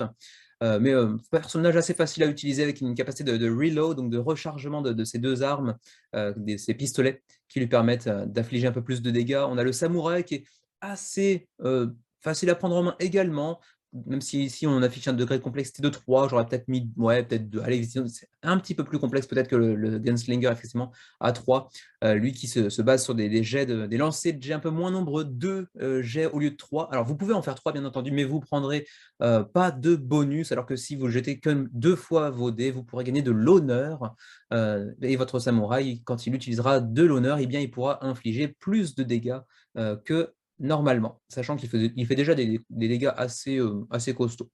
Il pourra aussi infliger des tokens de honte pour que ses adversaires l'attaquent moins fort. On a ensuite la Huntress, qui est très très intéressant dans le sens où c'est le seul personnage des 2 saisons pour l'instant qui s'accompagne d'un compagnon, c'est assez redondant comme tournure de phrase, mais qui s'accompagne de la tigresse Nira, qui peut lui permettre d'éponger des dégâts, parce que la tigresse peut prendre des dégâts à sa place, mais quand la tigresse est active, elle lui permet également d'ajouter +2 à chacune de ses attaques. C'est un personnage assez complexe à prendre en main, mais très intéressant. D'où le degré de complexité à 5 sur 6. Ensuite, on a le tacticien qui est aussi à 5. Moi, j'aurais peut-être mis même un peu plus, ouais, 6, 5, 6. Ouais. Le tacticien qui est assez complexe à jouer également, qui dispose de tout un tas de tokens. En gros, c'est un personnage de contrôle avec des tokens qui lui permettent d'infliger plus de dégâts, mais également de mieux se protéger, de pouvoir établir plein d'actions différentes selon le nombre de tokens, de jetons, comment dirais-je, d'avantages tactiques dont il dispose. Un personnage assez complexe, pas flamboyant, mais intéressant. La Curse Pirate, qui est sans aucun doute mon personnage préféré de la saison 2. On a toujours quelque chose à faire avec elle. Elle est formidable et c'est en plus de ça le seul personnage dans les 2 saisons qui, pour l'instant, dispose d'un plateau double face, une face humaine et une face maudite en mode squelette David Jones. Très très puissante, mais loin d'être imbattable. Hein. C'est comme toujours avec Dice Throne, des personnages très très équilibrés. Donc moi, quand je vous dis que c'est ma préférée, c'est simplement qu'en termes de gameplay, c'est celle que je trouve la plus jouissive à contrôler. Mais au-delà de ça, elle n'est pas spécialement plus forte que les autres, même si moi je trouve qu'effectivement, elle fait parler la poudre. Ensuite, il y a l'artificier qui est génial également. Alors ici, on affiche un degré de complexité de 6 sur 6, le maximum dans les 2 saisons de Dice Throne, alors que je le trouve personnellement pas si compliqué que ça à prendre en main. Alors effectivement, il dispose de 3 robots qu'il va devoir construire en accumulant des tokens de sein, donc des circuits synthétiques, j'imagine, pour pouvoir construire ces robots et les activer et les upgrader également. Donc effectivement, il y a une question de timing qui se pose à chacune des parties, selon l'adversaire, selon la physionomie de la rencontre, etc. Mais une fois qu'on le prend en main, il est vraiment pas si complexe quand même. Et c'est un excellent personnage aussi. Ça fait partie des 2 préférés dans la saison 2 pour ma part. Et puis la Séraph qui est très sympa également, relativement facile à prendre en main, qui ressemble un petit peu aussi à l'elfe lunaire dans certaines de ses capacités, assez équilibré. Et puis finalement, la Vampire Lord, qui est certainement le personnage avec lequel j'ai le plus de mal à jouer, qui a un profil très intéressant, parce qu'elle ne frappe pas spécialement très fort, mais elle peut potentiellement dans la partie sortir une attaque assez conséquente qui lui permet d'infliger par exemple 6, 7, 8, 9, 10 points de dégâts en aspirant les points de dégâts en question pour regagner des points de vie de son côté. Donc personnage super intéressant, mais que pour l'instant j'ai encore un petit peu de mal à maîtriser malgré une vingtaine certainement de parties avec elle. Alors bon, vous le voyez, un Dice Throne, c'est toujours également un matos au top, vraiment très très très bonne qualité, ne serait-ce les dés, les compteurs de points de combat et de points de vie, les plateaux individuels, c'est vraiment de la super qualité, surtout si vous prenez les protège-cartes qui vont avec, qui sont tous à l'effigie des personnages. Donc vraiment excellent boulot. Après, le matériel sera de même qualité dans la VF que dans la VO, mais la VF est effectuée par Lucky Duck Games, donc merci à eux pour cette localisation, même si de temps en temps, c'est vrai que Lucky Duck laisse quelques petites erreurs traîner par-ci, par-là en termes de traduction.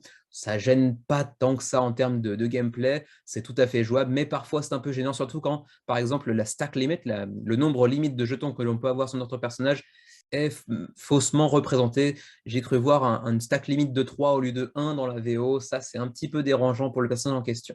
Mais globalement, c'est pas très gênant. Et rien ne dit que dans la S2, il y aura le même type d'erreur que dans la S1, qui en plus fait l'objet d'un pack correctif, même si, bon, on peut parler un petit peu justement de ce pack correctif. C'est pas le sujet d'aujourd'hui, mais c'est vrai que ça peut poser question. Vous avez un petit peu ici un aperçu en zoom disponible de tous les personnages de la saison 2 pour en apprendre un petit peu plus sur les tokens dont ils disposent, mais également sur les différentes attaques qui sont présentes sur leur plateau. Donc vraiment du très très beau boulot. Différentes vidéos, bon nous on n'est pas présents, c'est vrai qu'on aurait adoré, parce que vraiment c'est le jeu qu'on a le plus poncé depuis ces 3 dernières années, Xavier et moi, donc on aurait beaucoup aimé avoir notre tronche sur une vidéo de Dice Throne, sur la page de Dice Throne, pardon, mais bon, c'est pas très grave, on a quand même le maître Nyx qui nous a fait une très belle vidéo pour nous présenter la saison 2 ainsi que Adventures, puisque pour l'instant je n'en ai pas encore parlé. On a aussi Entre-jeux, on a également Mémo-règles, etc. Bref, tout un tas de vidéastes, y compris d'ailleurs un monde de jeux qui en a fait une très belle vidéo ici, c'est vrai. Bref, tout un tas de vidéastes francophones. Mais malheureusement, nous sommes encore un peu trop petits pour apparaître sur la page de Dice Throne un jour pour la saison 3 ou peut-être pour Marvel Dice Throne, quoique je crois pas parce qu'on n'est pas trop fan justement de l'idée de voir Marvel dans Dice Throne, donc ça nous tentera peut-être un petit peu moins. Mais un jour, quand il y aura peut-être la saison 3 en VF, peut-être qu'on sera à ce moment-là, on sera suffisamment gros pour apparaître dessus. Ensuite, voilà, Adventures qui arrive. Alors, Adventures, pareil, hein, je vous envoie vers la vidéo qui n'est pas encore postée à l'heure actuelle, mais qui arrive très très bientôt pour Dice Throne Adventures. On vous a proposé donc un contenu avec un scénario de donjon, va-t-on dire, et un combat de boss également. C'est un peu le principe de Dice Throne Adventures. On va parcourir un donjon avec, vous voyez, des tuiles de niveau 1, niveau 2, niveau 3, niveau 4, parfois peuplées ou non d'adversaires. On va combattre les sbires, les sous-fifres du roi fou, hein, si vous avez suivi un petit peu le lore de l'univers d'Ice Throne. Et puis, on va gagner des trésors, bien évidemment. On va augmenter nos héros avec différentes cartes. On va aller récupérer de nouvelles cartes qui ne sont pas dans le deck d'origine de chacun des héros. On va aller décachetonner des enveloppes une fois qu'on aurait réussi à accomplir l'entièreté de la campagne pour débloquer de nouveaux contenus, de nouvelles tuiles, peut-être des nouvelles cartes également, pour aller comment dirais-je, renforcer la rejouabilité du jeu, mais également choisir par derrière des niveaux de complexité encore plus accrus pour une expérience encore un peu différente et un peu plus complexe. Vous avez un petit aperçu également des différents, comment dirais-je, les mini-boss de Dice Throne Adventures, qui, vous le voyez, reprennent les stéréotypes de certains des personnages des 2 premières saisons, à savoir le Fallen Barbarian, le Fallen Monk et le Fallen Gunslinger. Donc, en fait, le moine, le barbare et le pistolero déchu, qui, dans le lore, dans l'univers de Dice Throne, sont en fait les parents, les grands-parents ou les mentors des personnages du même nom. Donc, en termes de lore, mais ça n'a pas grande importance en ce que Dice Throne Adventures ne propose aucun scénario narratif, en fait. Il n'y a aucune narration dans Dice Throne Adventures, si ce n'est un ennemi, on lui casse la gueule, voilà un gros boss, on lui casse la tronche, voilà le roi fou, bon, on va lui péter les genoux. En gros, c'est à peu près tout, il n'y a pas vraiment de scénario. Mais ça reste un jeu très très agréable à jouer, avec une vraie progression, et en plus de ça, argument principal, si on aime beaucoup Dice Throne, pouvoir jouer à Dice Throne en coopératif face à un tas de sbires, alors qu'en plus notre partenaire va jeter les dés pour l'adversaire en restant actif tout du long, c'est hyper agréable.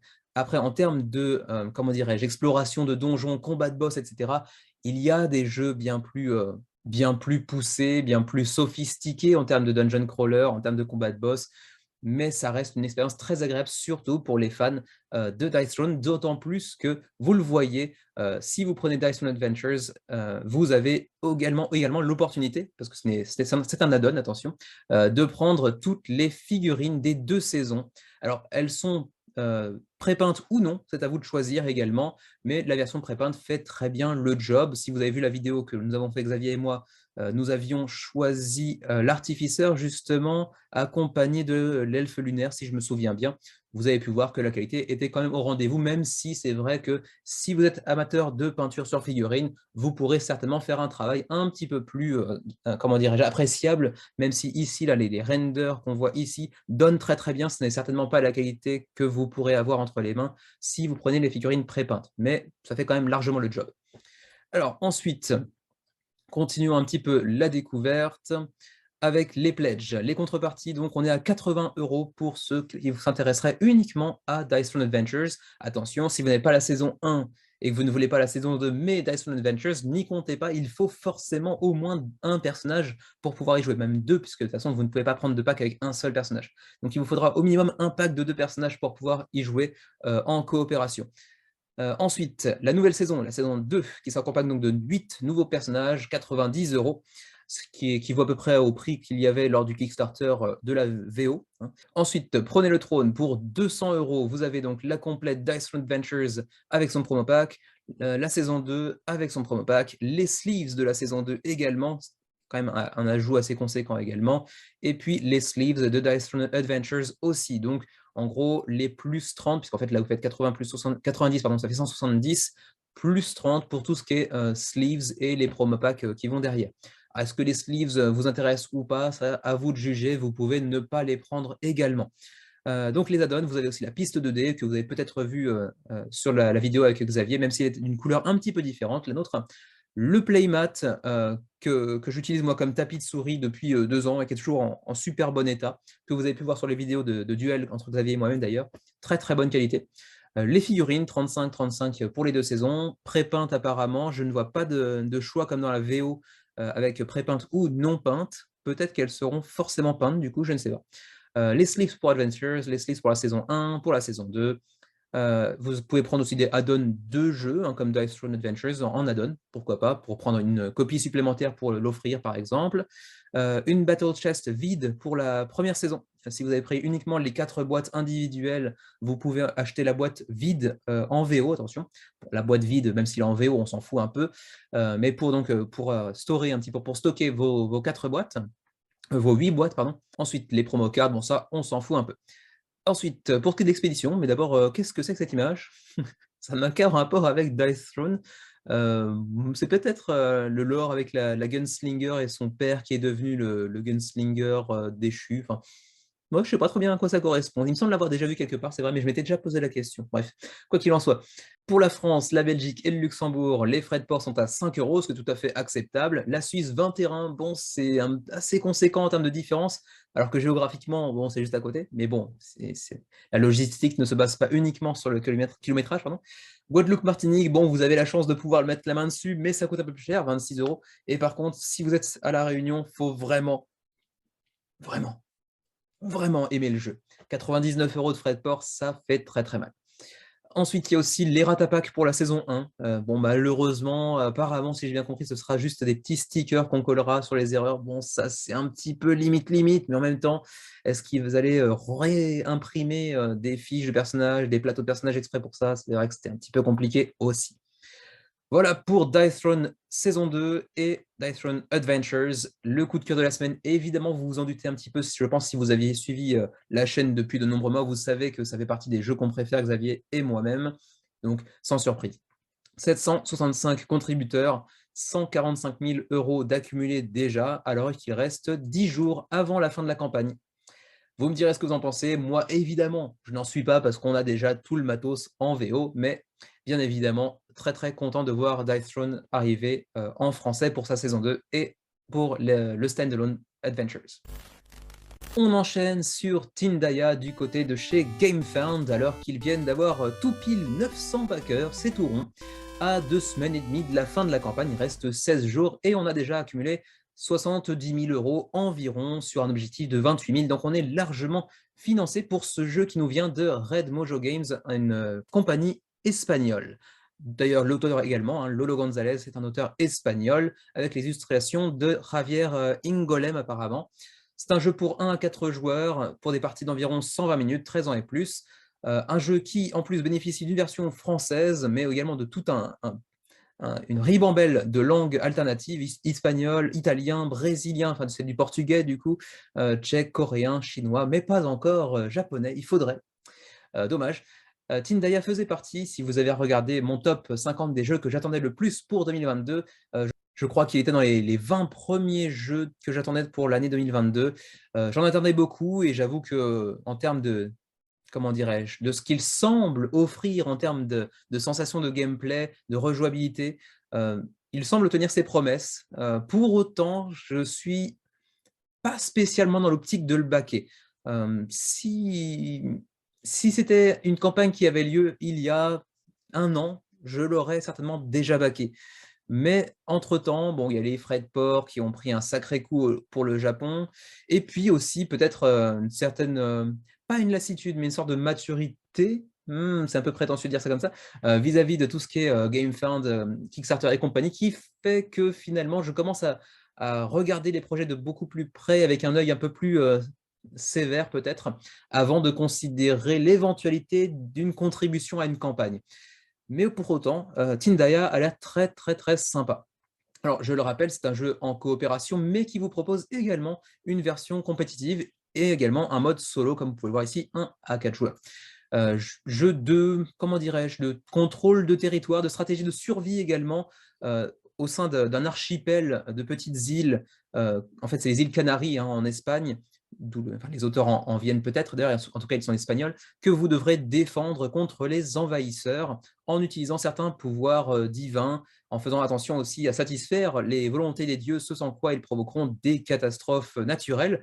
Et là, vous allez me dire, mais c'est pas un petit peu le pitch de Spirit Island? Eh ben si, en partie. En tout cas, il y a de grandes similarités, c'est indéniable, c'est clair, mais il a l'air d'être suffisamment différent pour être intéressant. Alors, vous le voyez ici, les key features, donc les, comment dirais-je, les composants clés du jeu, du gameplay. On a donc une expérience solo, une expérience coopérative et une expérience compétitive. Donc 3 différents modes de jeu qui semblent être relativement bien équilibrés. Petite pause flotte, parce que là, j'ai visiblement quelque chose de coincé dans la gorge. Voilà, c'est de l'eau. On continue. Donc on aura tout un tas de rejouabilité, bien évidemment, puisque vous l'avez vu, le plateau ne sera pas, enfin vous l'avez vu, non, vous ne l'avez pas vu, mais vous pouvez imaginer, il y a un nombre de tuiles que vous pourrez réutiliser et intervertir selon les parties pour une plus grande rejouabilité. Là, le terrain n'aura pas forcément le même visage d'une partie à l'autre, et du coup, forcément, ce ne sera jamais la même chose 2 fois. Il y aura également des missions, des objectifs et des catastrophes, hein, qui seront variés et qui entreront aussi dans la mise en place du jeu et donc dans la rejouabilité de celui-ci. On aura aussi une campagne pour apprendre le jeu pour les personnages, enfin pour les personnages, non, pour les joueurs autour de la table qui seraient les moins expérimentés. Donc une sorte de, comment dirais-je, de guide qui vous prend un petit peu par la main pour vous apprendre comment jouer, les mécanismes, et les objectifs, certainement un petit peu plus simple que dans une partie basique. Ensuite, quoi d'autre? Alors oui, c'est un jeu euro avec un vrai thème. C'est vrai qu'ils mettent ça pas mal en avant, et c'est vrai que parfois les jeux euro manquent peut-être un petit peu de profondeur thématique, d'immersion narrative notamment, donc thématique à 2 fois d'être narratif. Mais ce n'est pas le cas ici, hein. Vraiment, on a un jeu euro qui vraiment est imprégné de ce thème assez fort, et vraiment les mécanismes qui, comment dirais-je, sont imbriqués avec véritablement la thématique, un petit peu comme c'était déjà le cas, ceci dit, dans Spirit Island. Alors ensuite, why back now? Pourquoi contribuer? Pourquoi backer maintenant?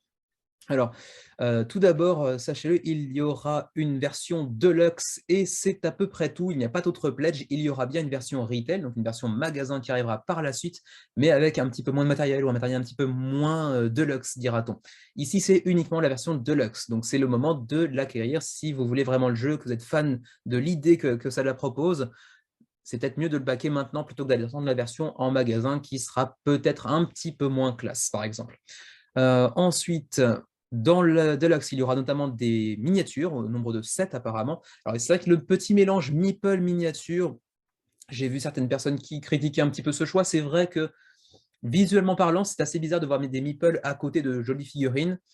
C'est pas un truc qui me dérange outre mesure, mais c'est vrai qu'une fois qu'on l'entend, cet argument, on peut facilement le comprendre, mais ça ne dérange pas outre mesure. Il y a aussi un système de trace, donc tout ce qui est conteneur pour les composants du jeu. Donc je ne sais pas si ce sera si ce seront d'ailleurs plutôt des game trays, hein, de la marque célèbre des game trays qui fait des inserts vraiment géniaux. Mais en tout cas, il y aura un système d'insert. Alors ensuite, on va avoir un petit aperçu des différentes miniatures qu'on peut voir dans le jeu avec l'insert justement, comment on va le ranger avec les différentes tuiles de territoire, les tuiles, les cartes, etc., les tokens. tout ça qui rentre parfaitement. C'est peut-être pas un game trace, ça va pas être aussi précis qu'un game trace, mais ça en a quand même tout l'air. Ben, ça y ressemble beaucoup en tout cas. En tout cas, vous le voyez, tout rentrera impeccablement dans la boîte. Le GIF est parfaitement réalisé pour ça. Alors, qu'y a-t-il dans la boîte? Justement, je vous le disais, les 7 miniatures avec donc 2 divinités, les catastrophes qui vont avec et 3 bateaux.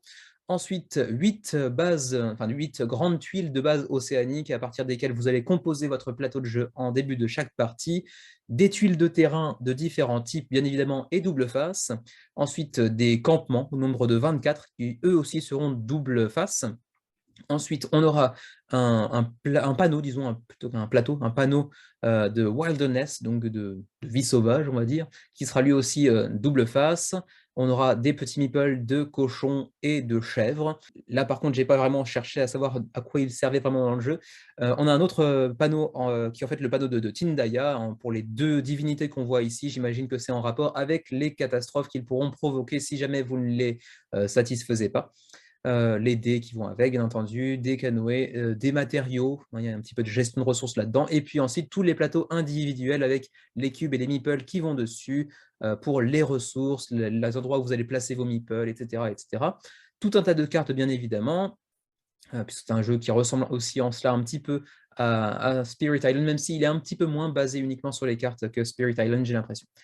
Les règles, pour l'instant, disponibles en anglais uniquement. Je crois que je n'ai pas vu la version française.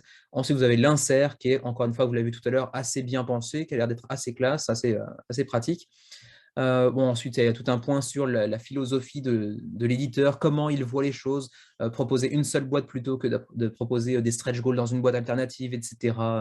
Bon, c'est une façon de voir les choses. Aucune importance en termes de gameplay. Je ne vais pas passer un quart d'heure pour vous en parler.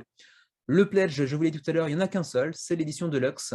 L'édition magasin sortira plus tard, sera certainement un petit peu moins cher, mais ne contiendra pas forcément la même qualité, y compris les miniatures qui sont ici, qui seront vraisemblablement absentes.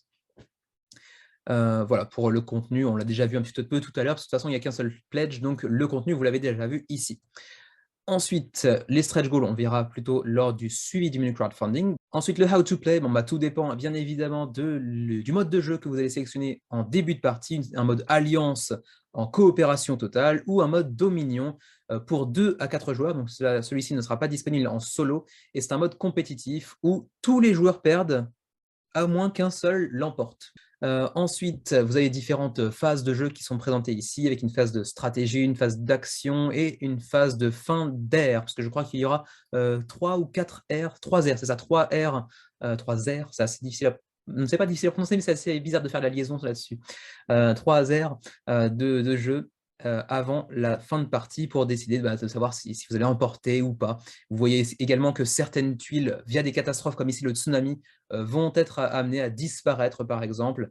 Ici, les tuiles qui étaient adjacentes au volcan ont visiblement morflé. Celles qui étaient à côté du tsunami ont disparu sous les eaux, visiblement également. Donc, il faudra aussi prendre en compte les volontés des différentes déités présentes dans le jeu et les satisfaire, ce sans quoi vous serez certainement victime de ce genre de catastrophe.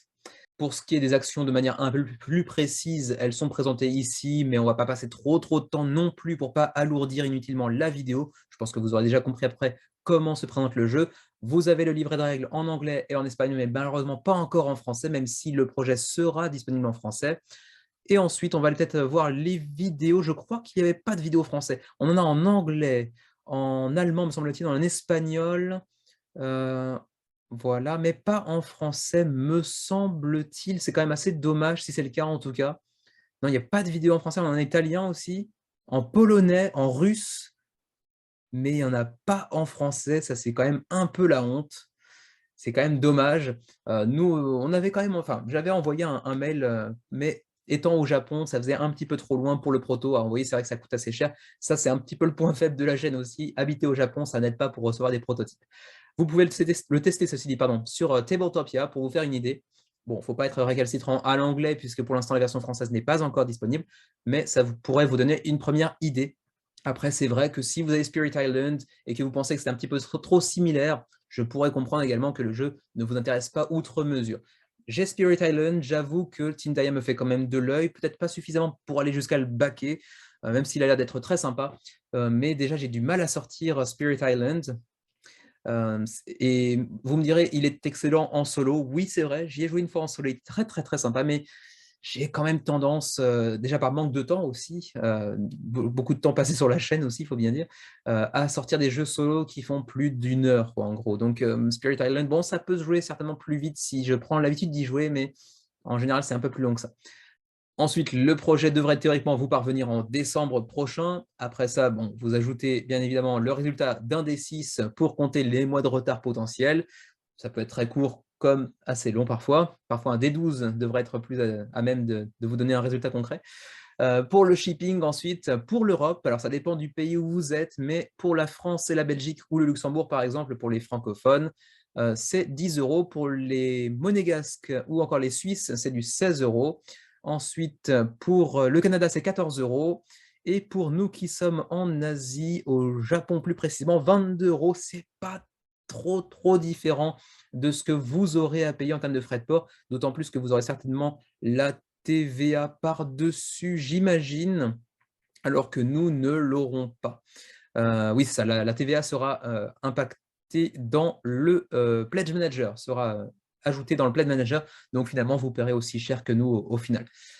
Ça fait un jeu qui coûte finalement 100 boules au final, donc c'est vrai que de ce point de vue-là, c'est un petit peu cher, hein, peut-être pour ce que ça propose, alors que dans le même temps, Spirit Island, vous pouvez l'avoir certainement pour 60, 70 euros, je n'ai pas envie de dire de bêtises, me croyez pas sur parole, mais c'est quand même un petit peu moins cher que ça. Alors certes, peut-être que le matériel est un petit peu différent, ou j'ai ouvert un truc bizarre, excusez-moi.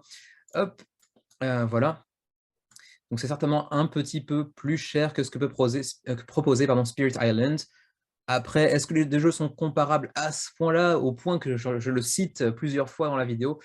En termes de thématique, c'est quand même clairement identifiable à Spirit Island. Après, en termes de gameplay, il, il dispose de différents modes de jeu, notamment un mode compétitif. En cela, c'est différent de Spirit Island. Et en termes de gameplay pur, il y a aussi des différences, notamment le fait de ne pas être sur une île, mais sur un archipel avec plusieurs îles, certaines d'entre elles pouvant être amenées à disparaître sous les flots ou être cramées par un volcan notamment, comment dirais-je, la gestion des 2 divinités que vous devrez satisfaire, etc. Il y a quand même suffisamment de différences pour le rendre très intéressant malgré tout. Donc voilà pour Team Daya, 901 backers, 70 000 euros d'accumulé, et il reste 2 semaines et demie avant la fin de la campagne. Vous me direz ce que vous en pensez. Très joli projet, très intéressant, peut-être un tout petit poil cher pour ce qu'il propose, à mon avis. Mais au-delà de ça, quand même un jeu très intéressant.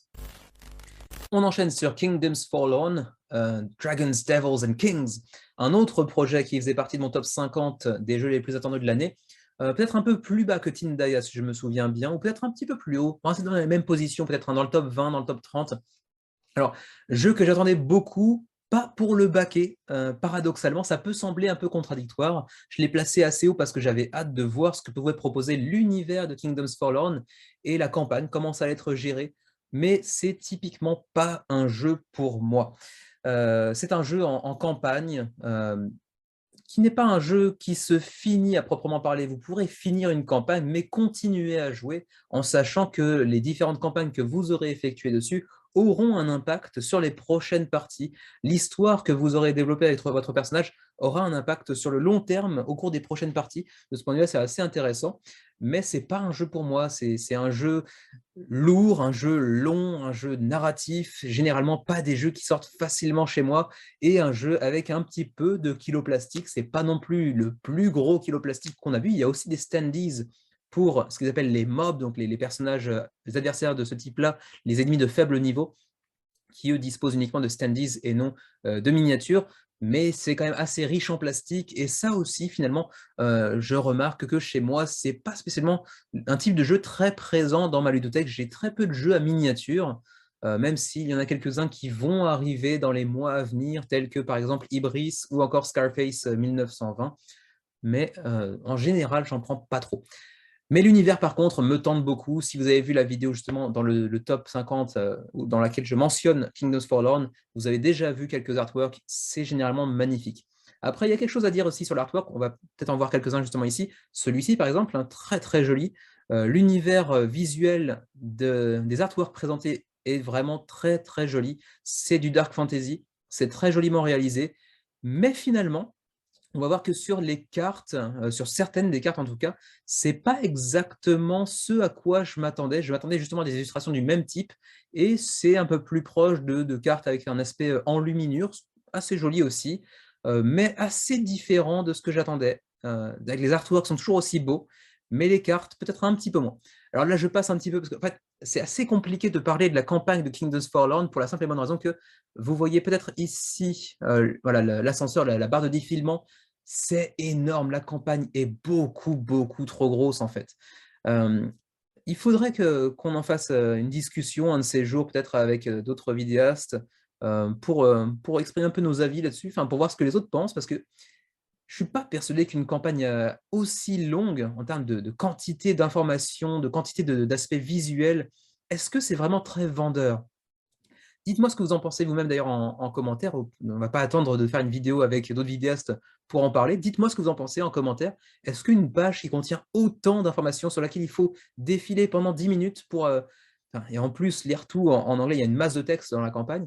Est-ce que c'est vendeur ou est-ce que c'est un peu contre-productif? Dans le sens où on est un petit peu submergé par les informations, on ne sait pas vraiment trop où donner de la tête et finalement, ben, on passe. Visiblement non, parce qu'il y a quand même plus de 5 500 contributeurs, mais enfin, c'est quand même énorme et en plus, il y a des masses de textes. Alors certes, c'est du lore, donc ça reste passionnant pour ceux qui s'intéressent vraiment au projet, mais quand même, surtout pour moi qui suis en train de faire le menu crowdfunding semaine après semaine, j'ai pas envie de passer 1 heure sur une seule page et même si le jeu, a vraiment un attrait à mon niveau, en termes de lore qui est vraiment très, très intéressant, très satisfaisant, je peux pas passer autant de temps là-dessus, c'est vraiment trop long et pour aller chercher les informations sur les frais de port, sur, les différents niveaux de pledge et cetera, c'est un enfer. Donc de ce point de vue-là, enfin, je sais pas, j'attends votre opinion. Voilà un petit aperçu des cartes, justement, je vous disais que les cartes me semblaient, avoir un comment? Pas un système, une direction artistique plus proche de dessins un petit peu médiévaux, un peu à l'ancienne, façon enluminure là aussi. Ça peut avoir son charme, mais c'est très loin des artworks qu'on voyait jusqu'à présent, sur le site notamment de Into the Unknown et de ce point de vue-là, ça peut en décevoir certains éventuellement. Voilà, on arrive enfin à la fin de la page et du coup on va remonter. On va remonter pour vous montrer un petit peu donc, plus en détail, une partie du matériel. Voilà, la présence sur la table déjà il va falloir une table énorme, ça c'est sûr.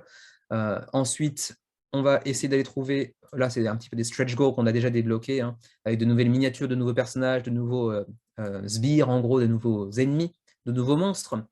Une extension également qu'on voit ici, enfin il y a tellement, tellement de choses à voir, c'est vraiment compliqué, on ne sait pas trop où donner de la tête. On va essayer de retrouver quand même rapidement les niveaux de pledge, sinon au pire on passera par ici, ça sera plus rapide. Alors, c'est ici. Le core game, donc le jeu de base, vous coûtera, attention, très très cher, 139 €. C'est aussi une des raisons peut-être pour lesquelles je m'y intéresse assez peu. Au-delà du type de jeu dont il s'agit, parce que c'est pas trop ma came véritablement, le prix, il faut bien dire que 139 plus les frais de port qui vont derrière, ça va faire un jeu très très très cher. Et c'est vrai que quand on franchit la barre des 100 € pour un pledge Kickstarter, moi j'avoue que c'est un seuil psychologique que j'ai du mal à dépasser. Ça m'est déjà arrivé 2, 3, 4 fois, mais en général, quand ça dépasse les 100 €, je prends un peu de recul. Les différents, miniatures qu'on peut voir déjà un petit peu ici, là, c'est très, très beau boulot. C'est vrai que visuellement, les miniatures ont de la gueule. Là, j'aime beaucoup d'ailleurs, le Puppet King Etherhalt, heu, avec justement la main qui le manipule telle une marionnette, c'est assez sympa.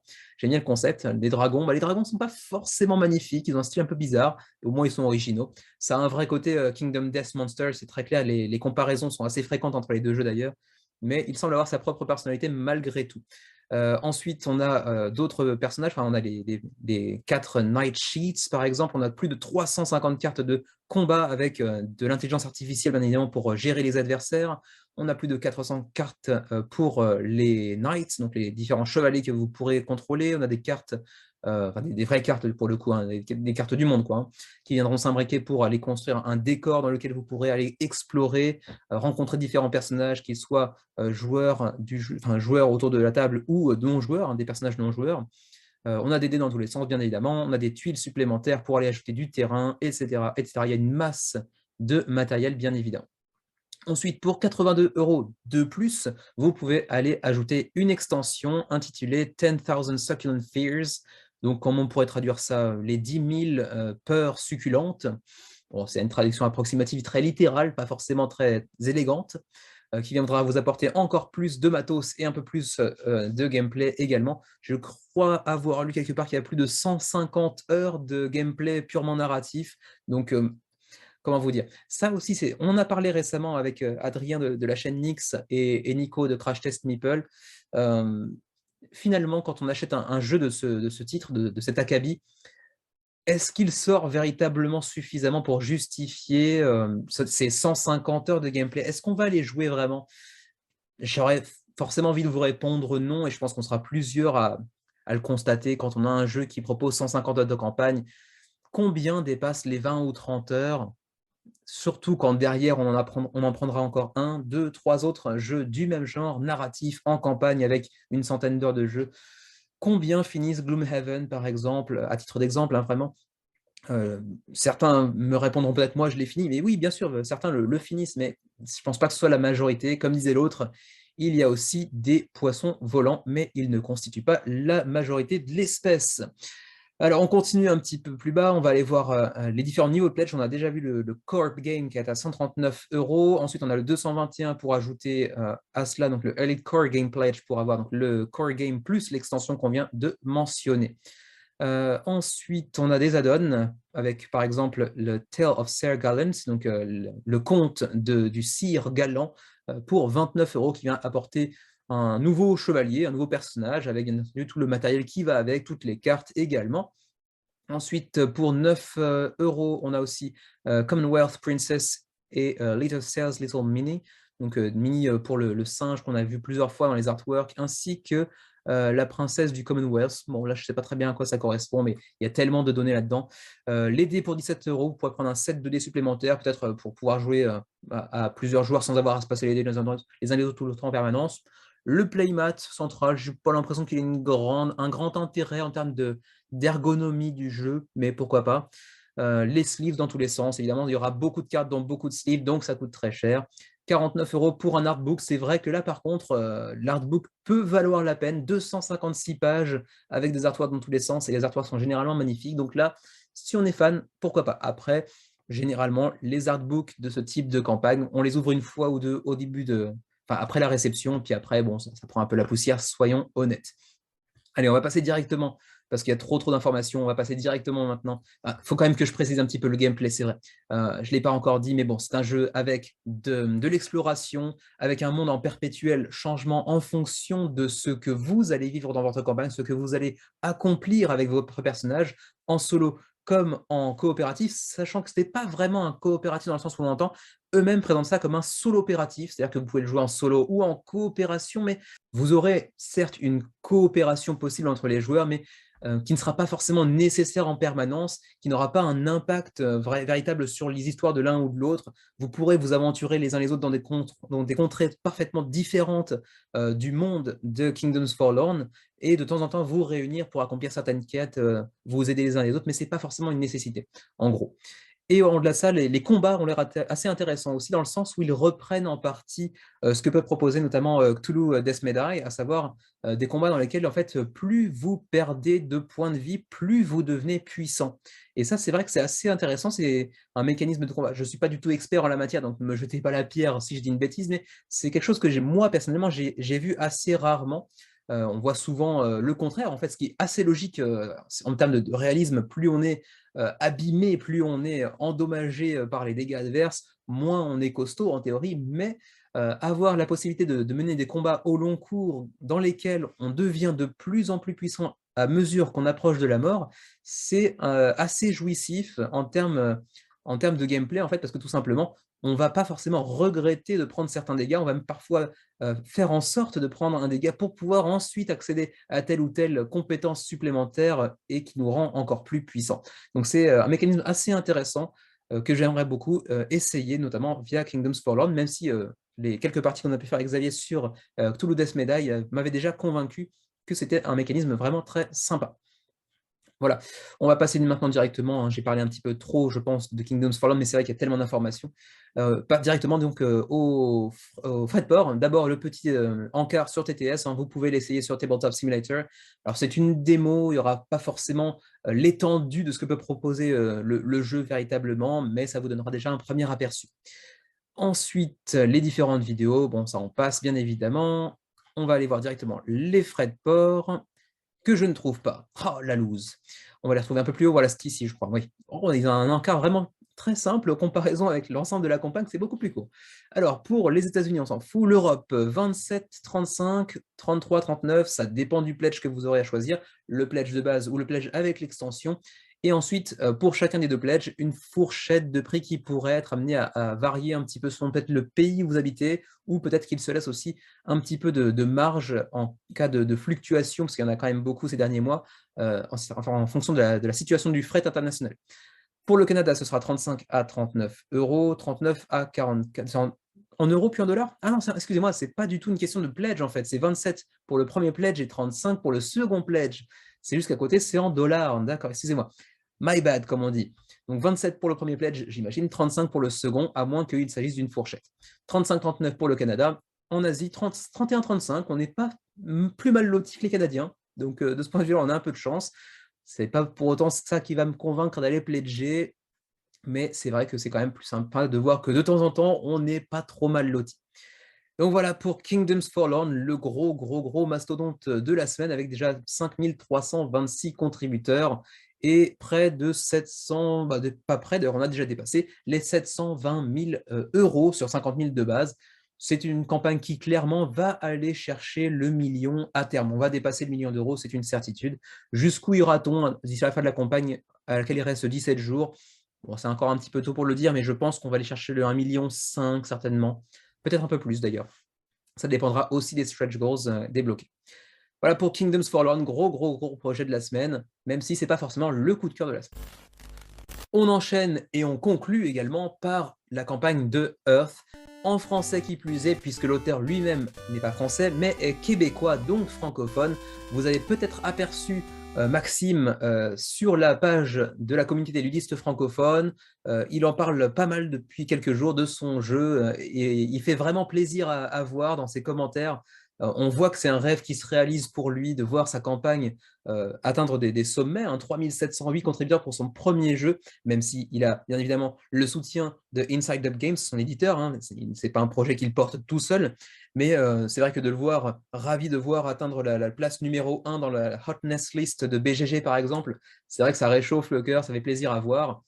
Et en partie pour cette raison, mais aussi parce que le gameplay a l'air très sympa, je vais faire une petite entorse à mon propre règlement, parce que bon, c'est le mien, je fais un petit peu ce que je veux en même temps, hein, voilà. Et donc, je vais attribuer un deuxième coup de cœur de la semaine. Et oui, c'est une première, c'est inédit, mais que voulez-vous, hein, j'ai le droit de faire ce que je veux, c'est ma chaîne. Donc, deuxième coup de cœur de la semaine avec Earth, qui plus est un jeu très abordable en termes de, comment dirais-je, de prix d'entrée. 42 $, c'est vraiment pas très cher. Alors, vous le voyez, le matériel, le plateau central, par exemple, n'a pas l'air fou. Ça ressemble en termes de qualité, peut-être, hein, à ce que pouvait proposer Terraforming Mars à ses débuts. Mais ça reste un jeu qui a l'air vraiment très sympa, qui en plus est abordable. 3709 contributeurs à l'heure actuelle, à 17 jours de la fin de la campagne, et on a déjà accumulé 240 000 $ canadiens, donc un petit peu moins, bien évidemment, en dollars, ça doit faire 200 000 $, donc à peu près autant en euros, ce qui est quand même un très joli succès. Le jeu a déjà des partenaires dans différents pays pour une localisation, notamment en Chine, en Corée, en Italie, etc. C'est un jeu, comme vous le voyez ici, qui vous propose une expérience de engine building, donc de construction de moteurs, de hand management, donc de gestion de main, et de tableau building, donc de construction de tableaux, puisqu'en fait, vous allez essayer de construire un tableau, je vais essayer de trouver les illustrations, voilà, vous allez construire un tableau de 4 par 4, et le premier joueur qui aura construit son tableau de 4 par 4, eh bien, enclenchera la fin de la partie, en fait, tout simplement. Ce qui ne veut pas dire qu'il gagnera automatiquement, bien entendu, il y a tout un système de points à prendre en compte. Alors, revenons un petit peu plus haut. C'est un jeu ici pour 1 à 5 joueurs avec un vrai mode solo, pour 13 ans et plus, et des parties relativement courtes, 45 à 90 minutes, ce qui en fait un jeu assez facile à sortir en théorie. Alors, Ensuite, le Why Back Now? Pourquoi backer maintenant? Parce que bien évidemment, il y aura une version magasin, bien entendu, d'ailleurs le succès le justifie amplement, mais la version Kickstarter s'accompagnera de certains petits goodies exclusifs. Par exemple, le petit jeton de joueur actif en bois ici, qui ne sera pas disponible après le Kickstarter, donc en boutique. Même chose pour les petits tokens de feuilles, ici ils sont au nombre de 25, avec le petit screen print. Bon, c'est un tout petit screen print, mais ça fait plaisir quand même. Certains de ces goodies seront peut-être amenés à évoluer un petit peu. C'était d'ailleurs le cas des feuilles ici, qui n'avaient pas de screen print jusqu'à récemment. Ce sera peut-être le cas également des tokens de sol, en gros, de terre fertile ou pas, etc., qui pour l'instant sont assez basiques. Et puis également, gros game changer, d'ailleurs, c'est pas volontaire, mais je l'ai dit comme ça, des cartes de calendrier, en gros, qui viendront changer en fait chacune des parties à son double face et ajouteront 24 game changers. C'est pour ça que je disais faire une sorte de jeu de mots involontaire, qui vous permettra d'avoir notamment des ressources supplémentaires, des points de victoire supplémentaires, de réduire le coût de certaines cartes, etc. Et donc, ce sera aussi des cartes qui seront absentes dans le pledge, enfin, pas dans le pledge, mais dans la version magasin. Donc ça, c'est certainement une des raisons principales, peut-être, pour justifier une contribution plutôt que l'attente du jeu en magasin. Ensuite, passons sur le How to Play. Alors d'abord, on va créer son île. On va choisir parmi des cartes double face son île de départ avec son climat, son écosystème. Et c'est justement ce choix de l'île, de son climat, de son écosystème qui va décider de la taille de la main maximum que vous pourrez avoir en cours de partie, mais également des ressources dont vous disposerez, ainsi que de certaines compétences, de certaines capacités que vous pourrez utiliser. Et vous le voyez, il y a plus de 25 600 possibilités de départ, ce qui propose également donc du coup une rejouabilité vraiment accrue. C'est vraiment très intéressant de notre point de vue là. Ensuite, on aura une phase de choix d'action. Vous le voyez, les 4 couleurs ici, ce sont celles qui étaient représentées ici en haut de votre plateau individuel. Vous aurez à choisir parmi 4 actions. La première, ça va revenir, voilà. La première étant de planter donc, des cartes, donc placer des cartes. Ensuite, de composter, donc de renvoyer des cartes pour gagner du soil, du sol. Ensuite, watering pour aller arroser, j'imagine, certaines cartes. C'était un petit peu trop rapide pour moi, excusez-moi. Et puis une dernière de growth, donc de croissance. J'imagine, on revient. Voilà, voilà, pour mettre des petits cubes sur nos cartes. Et puis la dernière de growing, donc de faire grandir notre écosystème, disons.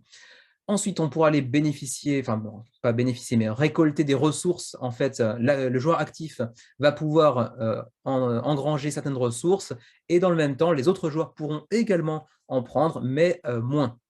En cela, ça ressemble à certains autres jeux. Quand un joueur choisit une action, les autres peuvent bénéficier de cette action, mais avec un intérêt un petit peu moindre, comme ça peut être d'ailleurs le cas sur la nouvelle version de Terraforming Mars, Ares Expedition. Quand un joueur joue une carte, les deux peuvent effectuer l'action en question, mais il y a un petit bonus pour le joueur qui a joué la carte en question. Ensuite, le gain de ressources. Ensuite, on va activer différentes capacités, c'est la habilité, mais ça c'est plutôt de l'anglais, les capacités qui sont présentes sur certaines des cartes que vous aurez jouées. Ensuite, on va compléter son tableau, c'est donc le fameux tableau de 4 par 4. Quand vous aurez complété votre tableau de 4 par 4, la fin du jeu s'active en fait. Vous déclenchez la fin de partie, ce qui, encore une fois, je le répète, ne veut pas dire que vous allez automatiquement remporter la partie. Donc voilà, ensuite, le contenu de la boîte, il y aura quand même plus de 360 cartes dans la boîte, c'est quand même assez conséquent. Des petits tokens de sol fertile, disons, des tokens de feuilles. Ensuite, on aura des petites pièces pour faire grandir nos territoires. En fait, c'est pour développer une canopée, on va dire. Alors ça, c'est peut-être le truc un petit peu chiant potentiellement sur le jeu, à voir comment ça se présente. Mais en fait, vous allez voir en partie ici avec les petits disques. On va poser des petits disques sur certaines cartes. Est-ce qu'on va trouver une... Voilà, ici, c'est un peu plus parlant. Poser des petits disques sur certaines cartes pour faire grandir notre canopée et poser une sorte de petit demi-cercle dessus. Ça peut assez facilement, à mon avis, se casser la gueule. Ça peut être un petit peu chiant en termes de manipulation de certaines cartes. Il faudra faire attention à comment on place les petits cercles, les petits cubes, pas faire de mouvements trop brusques, etc. Ça peut être un petit peu chiant, mais ça reste quelque chose d'assez mineur malgré tout. Ensuite, on va passer à la suite de la campagne. On ne va pas présenter non plus toutes les cartes disponibles, mais en gros, vous avez des cartes d'île, des cartes de climat, des cartes d'écosystème. Ce seront les cartes que vous allez sélectionner en début de partie et qui, en fait, viendront créer une sorte d'asymétrie de départ, ce qui est très intéressant, d'autant plus qu'il y a énormément de combinaisons possibles. Ensuite, on a des cartes de faune, donc des animaux, des insectes, etc.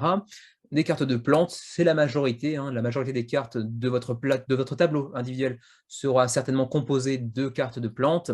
Ensuite, on aura des cartes de terrain qui seront un petit peu plus difficiles à placer, mais vous pourrez en ajouter dans votre tableau individuel également. Des cartes d'événements également, qui, je pense, viendront impacter tous les joueurs en même temps. Je crois, je n'ai peut-être pas vu suffisamment en détail.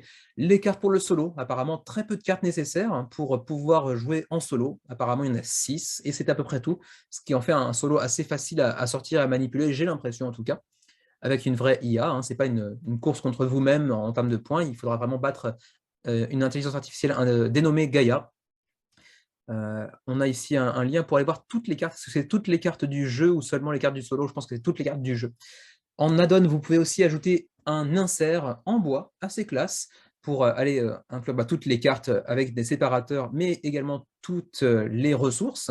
C'est plutôt sympa. Après, c'est vrai qu'il ne coûte pas spécialement très très cher, mais il va prendre beaucoup de place et ça peut être gênant si vous êtes intéressé par les néoprènes, justement. Parce que les néoprènes, bon, par contre, ils sont un petit peu chers, ils sont au nombre de 5, mais c'est vrai que là, c'est un gros confort de jeu. Ça évite notamment de faire glisser les cartes, c'est un peu plus agréable quand même d'avoir un playmat, d'autant plus qu'ils sont très jolis. Mais 50 € pour 5 playmats, bon, c'est dans des prix relativement honnêtes, très honnêtement. Les playmats coûtent généralement entre 15 et 30 €, ça dépend de la taille et de la qualité du playmat. Mais bon, c'est vrai que ça fait un petit peu cher, ça, en plus du jeu. Ça fait des playmats plus chers que le jeu lui-même. Donc, de ce point de vue-là, c'est un petit peu dommage.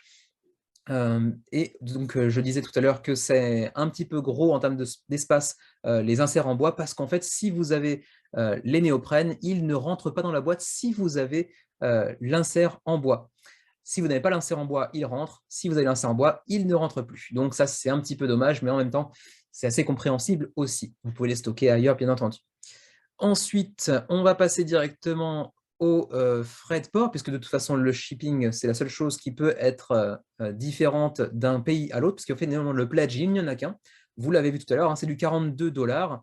On va aller voir la version française un petit peu plus bas. Voilà, ici, version française à 54 $ canadiens, mais ce qui revient à 38 €. Donc, c'est vraiment, vraiment très, très abordable, ce qui peut expliquer aussi en contrepartie un matériel qui semble un petit peu cheap au premier abord, c'est vrai. Mais bon, Terraforming Mars avait un matériel cheap pendant des années, même d'ailleurs encore pour ceux qui ont uniquement la version de base, et ça reste un des 10-15 jeux préférés des ludistes présents sur BGG. Ce qui n'est pas forcément représentatif de la totalité des joueurs de jeux de société, mais ça reste un jeu incontournable, même si on peut ne pas aimer tout à fait Terraforming Mars, bien entendu. Quoi qu'il en soit, pour les frais de port, pour la Belgique, pour la France, c'est un tout petit peu différent. La France est dans la zone 1, donc la zone 1 c'est 12 $, plus 8 pour une seconde copie éventuellement. Pour la Belgique, c'est du 16 à 12, donc vous trouverez votre pays en fonction de la zone, zone 1, zone 3. Le Japon est dans la zone 2 également, donc 16 $, plus 12 pour une deuxième copie éventuelle. Là encore, c'est relativement abordable en termes de frais de port, c'est pas complètement pété. Ensuite, sachez également, gros plus de la campagne aussi, la TVA est déjà incluse dans le prix indiqué actuellement. Donc ça aussi, ça fait plaisir de voir qu'on n'a pas besoin de rajouter la TVA par-dessus. Donc là encore, bien joué de la part de Inside Up Games. Et bien ma foi, je crois que c'est à peu près tout, ma foi. C'est à peu près tout. Voilà, donc c'était le deuxième coup de cœur de la semaine. C'est la première fois, peut-être pas la dernière, mais en tout cas c'est la première fois que je mets 2 coups de cœur dans la même semaine. Dice Throne, peut-être aussi parce que je sais que je ne le prendrai pas parce que j'ai déjà tout. Donc ce qui me permet de le mettre quand même en coup de cœur parce que ça fait quand même partie des 2, 3, 4 jeux préférés de Xavier Mohem. Et puis Earth, parce que celui-ci, pour le coup, je ne l'ai pas encore et qu'il a l'air très sympa, très abordable qui plus est, même si c'est vrai qu'on peut peut-être lui reprocher un matériel qui semble un petit peu cheap et qui pourrait être un petit peu améliorable à mon avis. Mais ça reste, en termes de rapport qualité-prix, un jeu qui a l'air très intéressant.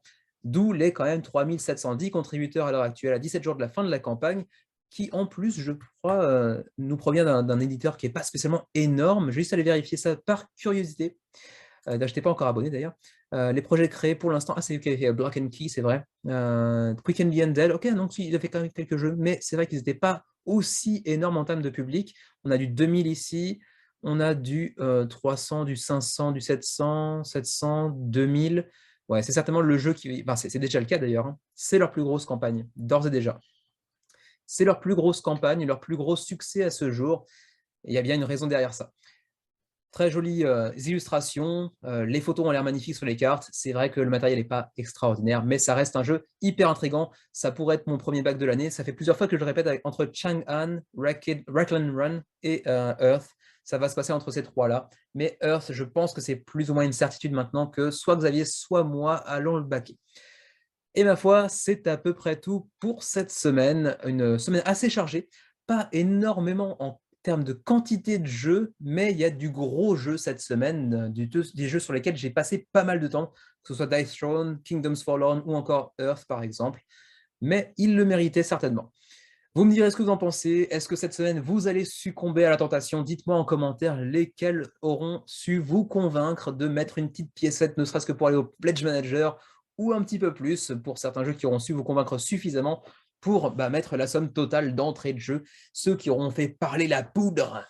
Bref, quoi qu'il en soit, c'est fini pour aujourd'hui, pour ce menu crowdfunding. On se retrouve très prochainement pour une nouvelle vidéo sur Dice Throne Adventures avec Xavier, où on présente le gameplay de Dice Throne Adventures avec un donjon et un boss, comment ça va se passer.